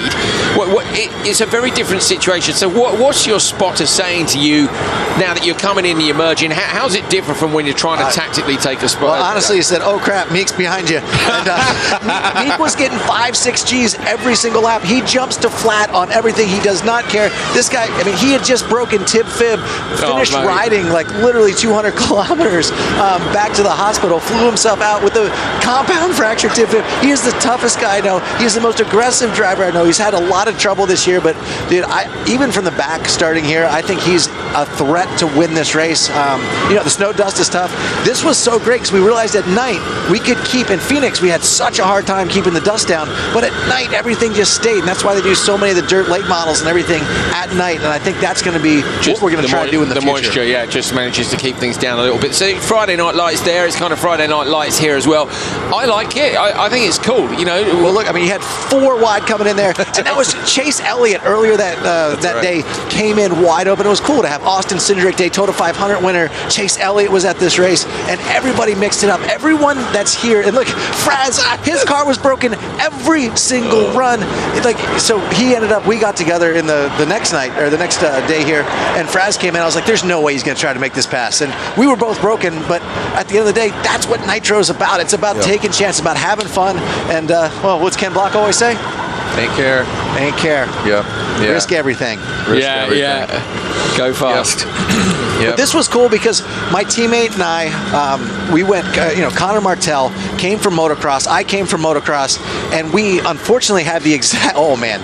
Yeah, nothing's crab walking If Fraz ever doesn't do a jump, it's because the car's actually it just won't run. My favourite thing here, Travis, is the things you're seeing which you've never seen before. Because he's only seen this obviously from the driving seat. And he said, oh man, look at that in the background. Like there was a lot going on. There was a lot because the 2 drivers that finished second and third they went to the LCQ. They started back row, and to get my teammate up there, I've been saying the whole year, I'm like, this driver is absolutely phenomenal. Connor Martell is such a great driver, and if he had Scott Speed on his team, I think he'd be a lot better. Just because we're so so similar. I know, you keep saying that, but you're the first ever, double winner. I'm quick and Connor's quick, but when you have someone that's your opposite, a guy like Brandon Semenup, who is super smooth and does everything opposite, you can figure out how to drive the track differently. Connor and I drive the track exactly the same. So we go out, we're 2 of the top 3 in practice. We're like, we are fast, but we don't know where the other drivers are quick. I think we saw a very similar thing with Travis and Scott Speed that we'd seen in the World Championship with Johan Christophersen and Petter Solberg. I'm calling you Solberg and Speed. There you go. I knew Petter would like you. You see Petter next week race the champions, aren't you? Yeah, so he's heading over to go America. America. You and Tanner, Tanner Falcon. Travis Pastrana heading up to northern Sweden. Actually, I remember last year, me and Petter Solberg FaceTimed you from the bar, and I think you were in a hospital bed. Do you remember? I don't know if it was a welcome call. I was peeing through a tube right there, yeah. Cranberry juice. Unfortunately, missed that with Jimmy Johnson. I got 6 with Jimmy Johnson in 2006, so I missed that opportunity. But 2 Californians got second at Race of Champions last year on the snow and ice. I was really surprised. Timmy Hansen and Matthias Ekstrom. Yep. I thought they were going to be the favorites, and then the father-son team, of the Solbergs. They beat him out. Petter and Ollie. Ollie's crushing right now. Ollie's crushing today at WRC. Wait, During his second stage, he just unfortunately. Did he? Well, no, the second stage yesterday. Oh, yes. Today he's crushing it. But how are we going to get one of the Solbergs to come and have a go at this, Travis? I want both of them. Shoot. Well, so do I. But we need the Devians over here. We need the Solbergs over here. Yeah, we're calling you out. Negotiate. You're going to be out. I had to go last year to the Race of Champions because you were in the hospital bed, if you remember. So now you can go this time. If you're watching this, you got to fly a car. You absolutely, positively have to come over. You said you liked rally. This is it's a good series. You're going to enjoy it. I swear. Yeah. That's what we need. That is what we need. I want to see Shane Van Gisbergen, the V8 driver. We want to see a lot of people. We're making a list. My man's busy. He's got Daytona 500. He's got all these things. So don't go anywhere. Travis, again, need to pay some bills. Thank you so much. Again, we're sending all the invites. Expect a card in the mail. Thank you so much. You people are coming. You're all coming to Nitro Rallycross. Keep the party coming. Don't go anywhere. We have our Group E final bracket battle, and it's all going down here. First ever ice race. Don't go anywhere. Nitro Rallycross. More when we come back. K-Shock, a modern performance energy drink created for today's active generation. Yokohama Tire, make every drive a performance. My Energy, driving the charge to a sustainable future. It's almost time for why we all showed up here today, and it is for the final battle bracket. It's going down between Fraz McConnell and Andreas Backerud here in just a short bit, but the guys are still planning to get a little bit ready. You can come on in. You can see that Fraz over here is about to push that helmet on, but before we do that, you were warming up a little bit. Travis Estrada was just talking about you on air, saying you might be the guy to beat. You're looking pretty strong out there. How confident are you? Because he's pretty confident in you. I'm having fun, and when I'm having fun, everything seems to go easy. So I'm gonna keep it that way, and go represent the black, green, and gold how I'm supposed to. You kissed an egg on the back of your helmet I saw last time you went in the car. What's that all about? Cool runnings, and we're making history on ice just like them this weekend, and we'll do the same thing in Calgary. You want to kiss it? Why, of course. What a treat, man. That was cool. Thank you. Time to go to work. Let's go, Jamaica. All right, and we're going to move along in the pits here. Of course, as he's getting all fired up, suited up, we're going to see if Andreas Backerud, we can sneak in for a quick conversation. This is kind of the pits back here. It's kind of an exciting place where obviously people are lined up, but really the drivers are the ones to beat. Wiping off those shoes to make sure they don't get dirty in the car. Andreas, as you kind of are gearing up here, how important is it to have clean feet? I mean, when it comes to my mechanic here, Ian, it's the #1 priority. No, it's all about those small details. The start is so crucial out here, and if you spin away in the start, you're kind of gone. So, just trying to keep doing our job and trying to be consistent with everything we're doing. So, I'm just grateful to have such a mechanics that are always putting in a little extra. All right, wishing you the best the luck out there. Another guy who's probably having a little bit of fun out there is our buddy Tommy. What you got? What's up, guys? I'm down here actually standing in the stands. It is so cold out here. I'm not used to this, but it doesn't seem to be bothering anybody else. I didn't dress for it. I don't own any heavy duty snow gear. Apparently I get wet legs and feet and stuff. I bought these boots for $15 at one of those marts, whatever the marts are. But that was my extent of my preparation to get down here. But it turns out this crowd has awesome energy. Everybody's having a good time, but there's the language barrier. I'm going to try to get everybody hyped up. We're at Trois-Rivières.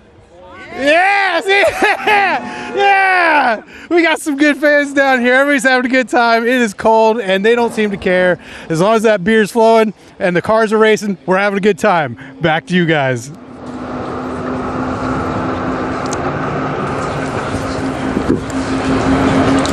You can see a little bit of track maintenance out there. You see the kind of water trucks. You see dragging the course, kind of a bit of a Zamboni machine, and some great insight there from Travis. He's always spirited, but he makes me laugh. He's so funny. It's what he says when the cameras aren't on is even funnier. I'll just tell you that. We'll leave it at that. So we'll just leave it at that.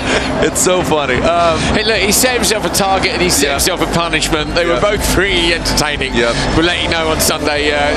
Tomorrow, Saturday. So this is how the day started. We saw that Ollie Bennett, Robin Larson battle, and Larson came out on top after a little bit of battling and bickering there. And then we saw Kevin Eriksson and Backerud. That was that wild start, Jared, from the outside line. That was the first time we were like, okay, cool, you can make it work from outside. Exactly. Kind of a bit of a hack, right? Yeah, and inside from McConnell, just boosts it off the line with Chris Meek. Fraser McConnell, if you just said a week ago when he called me from Heathrow, he was waiting for his connection in Heathrow. I was like, where are you going? He said, I'm going to Finland. I was like, I spoke to your dad yesterday. And he was so excited, but also obviously a bit nervous having not done it before. He's the guy to beat. Yeah, I honestly think he's the guy to beat because he's not overthinking. Yeah. Sometimes, when you go in and do something, it's like, beginner's luck. I don't say beginner's luck. I want to say that beginners, you kind of learn that Larson, that whiteout was insane. So good. So this is just a shape of things to come. Keep in mind, here we are in battle brackets. We're going to get to 8 cars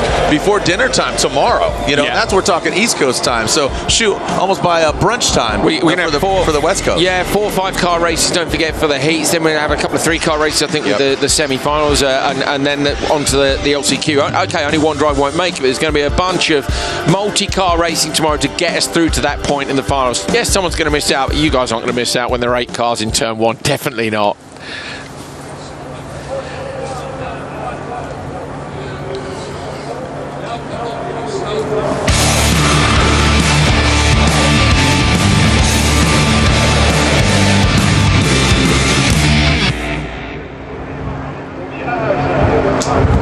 And there we are, seeing the track prepped.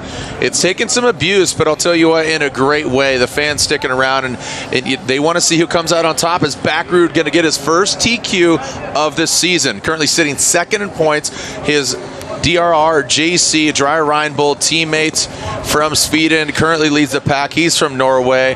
And then, or is it going to be Ollie Eriksson? You know, Ollie Eriksson, Fraser McConnell. I apologize. Fraser McConnell. He got that perfect event at Glen Helen. And I'll tell you what, like I said, he is the guy to beat. He is driving like he's on dirt. He's just has this, again, go fast versus everything attitude, referencing Ken Block like Travis did earlier. What do you got? What's going through your mind, Coley? I'm looking at points. You asked about points earlier, Jared, and I finally found the bit of paper that I wanted that's actually got the points on, because it's worth noting, don't forget, that Backrud and McConnell are in that championship fight with Larson. Yeah. And so if Backrud takes the TQ, he'll get 8 points for that, compared to Larson's 3 points for being a loser at the semi-final stage, and the loser of the final here gets 6 points as well. Doesn't sound like a lot, but we've got 3 rounds still to go. When we get to Calgary, of course, we've got the final points tomorrow. They've got to keep nibbling away and keep the pressure onto Larson. They need Larson to start thinking about it, because at the minute Larson's cruising, and they want to apply that pressure. And both, I'm pretty sure it's P2 and P3. It is. It's P2 and P3 in the standings here are both into the final ahead of Larson, who's leading them. And also keep in mind, think of the variety of winners we've had this season. Obviously Fraser getting his first ever victory. Travis, yes, first ever 2-time winner, but it did come down to mere points last year. Remember Scott's Travis Pastrana? Yeah, it came down to 1 point. Yeah, exactly. So that's why I say this. So every 6 point and 8 counts. points, every point counts. Yeah. So getting that TQ spot, you get the belt, you get the sticker, but I'll tell you what, every point counts. So as we're going to get the track up to speed, these guys are going to get up to speed, but getting us more up to speed is Katie Osborne. Yeah, down here in the pits, and it's one of those places that, though there's not much behind me right now, you could tell the energy and the tension just getting ready for the final is really palpable. I mean, truly, the team is very excited. The one thing I think is very fascinating is that Andreas Backrud is still smiling. His spirit is so cool, calm, and collected. Meanwhile, Fraser McConnell, on the other hand, you could tell he's laser focused, and it's very different inside that helmet. Though he does kiss an egg before it goes green, it is something that inside that helmet you can tell he really wants this win. Of course, they both do, but I think Fraser McConnell is coming out swinging, as he might have something to prove, especially being the guy who is probably the least familiar with ice, snow, and the cold weather. Thank you for some great insight there. And like you said, just the energy, the vibe, everybody shows up, and nobody's a loser, nobody's a winner. But guess what? Now we're starting to talk points. We're starting talking about egos. This is new territory. The Great White North. And now this is going to be a fun one, man. I mean, I'll tell you what. I really think that when they're going to get out of the cars after this battle and hug each other. If it's not insane, if it's not malicious, I think these guys are going to have a great laugh after this race. So look at Andreas Backrud. He takes that high line. Who had advantage here in this situation? It would be Backrud? Let me check. It's Backrud. Backrud. He was just slightly faster than Fraser McConnell, so he had priority. So Andreas, hence why he chose that. No, I think it's Fraser. Yeah, Fraser was P2, Backrud was P5. So Fraser had the advantage, gone with the low line. 30 seconds ago, here are our bracket battles.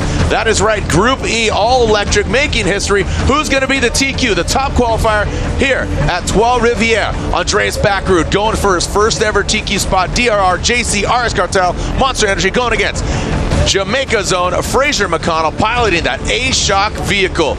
Again, another DRR vehicle. 13 versus 35. 2 laps. Let's see what they got. 2 laps for the finals, and here we go. Who's going to get the TQ? We saw the perfect event for Fraser McConnell. Can Andreas Backrud get his first ever TQ?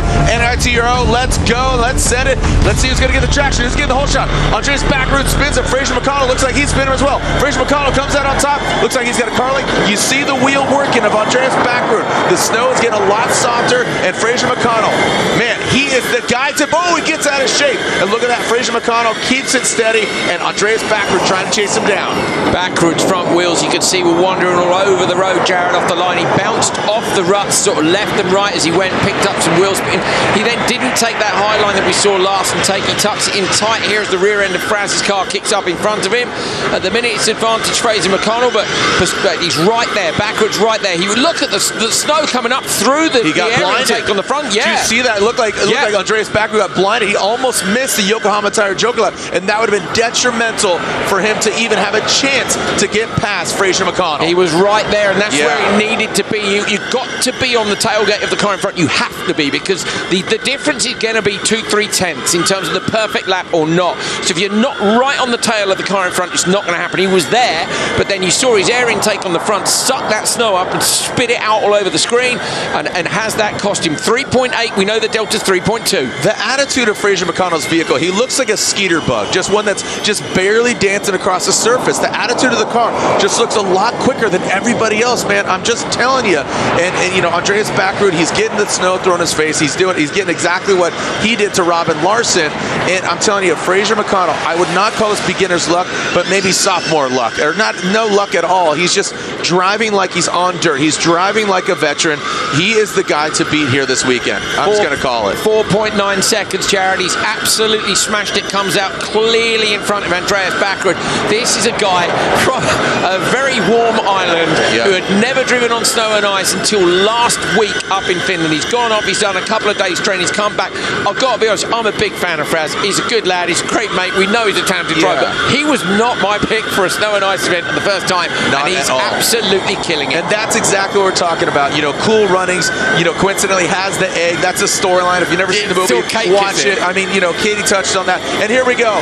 Fraser McConnell gets a checkered flag, and he's your TQ here at Trois Rivières, making history. Round 7, Nitro Rallycross. You can see the smile, the squinting of his eyes. The A-Shock Energy pilot gets the victory. Let's hear what they have to say. You made it, hermano. I'm proud of you. Orgulloso de ti, tío. Keep it up for tomorrow. I feel good for this one, tío. Thank you, guys. Super chill. Just Keep super it up chill for tomorrow. Double fist pump. Amazing. Yeah, you can hear the Jamaican accent. Might very well be his pops talking to him, getting in his head. Second TQ of the year. He's getting that TQ sticker. He's going to hold up the belt. And keep in mind, when he got TQ last time, he got the victory. Like I said, the guy to beat the A-Shock Energy vehicle. Really well done. Hey, hats off to Andreas Backrud, too. I mean, here he is going for his first ever TQ. It just escapes him.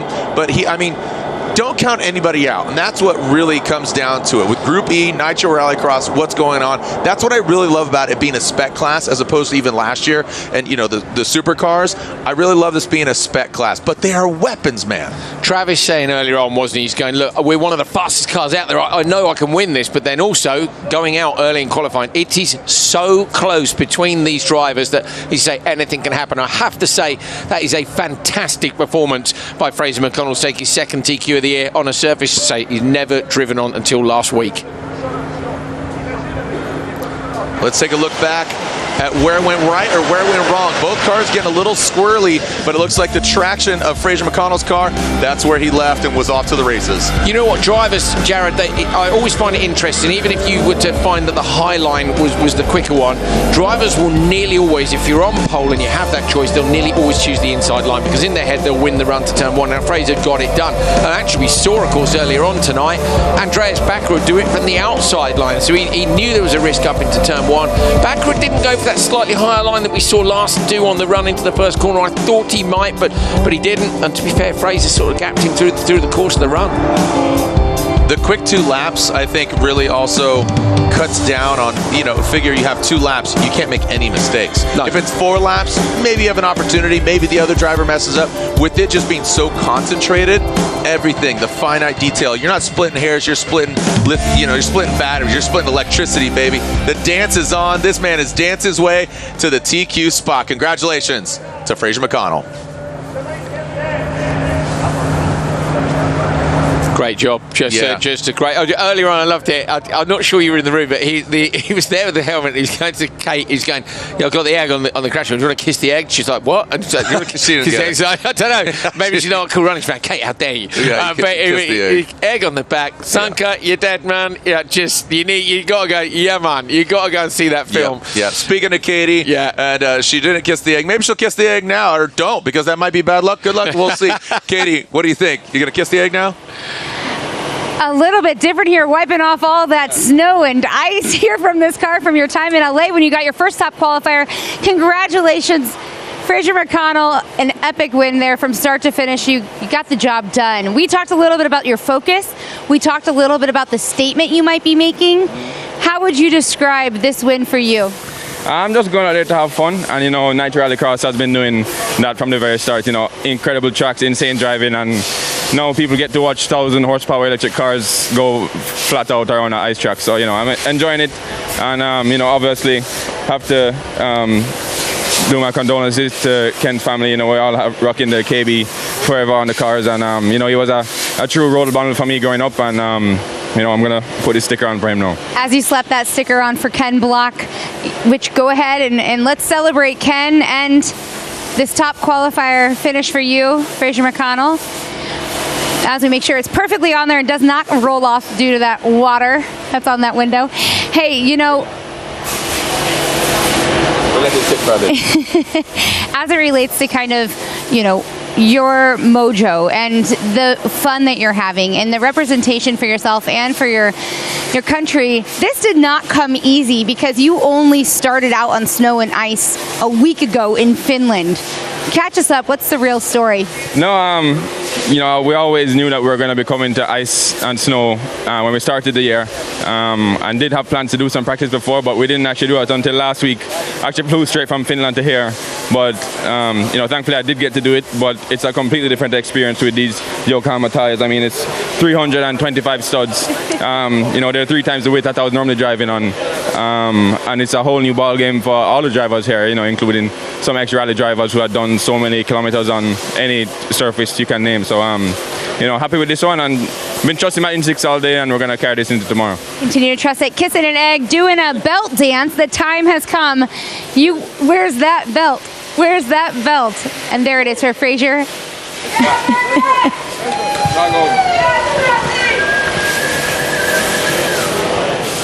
All right, there it is, the TQ belt, and he fought. It's like a boxing, right? So let's take a look at the the other awards, and this is the My Energy Best Pass. My Energy, a great sponsor of Nitro Rallycross, providing some energy here, and it's Robin Larson.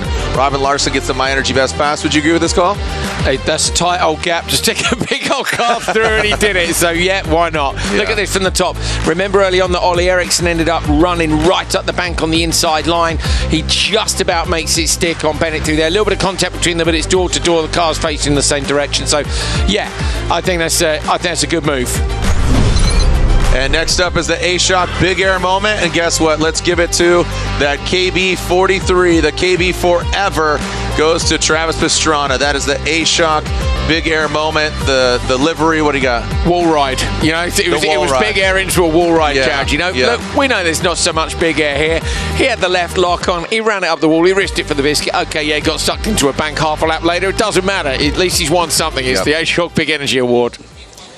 All right, so again, just some great accolades there from TQ, My Energy, and A-Shock. And we got some awards being given out.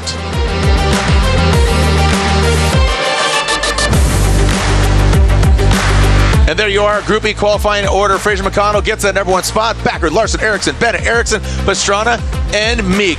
That's how the qualifying ended here at Trois Rivers.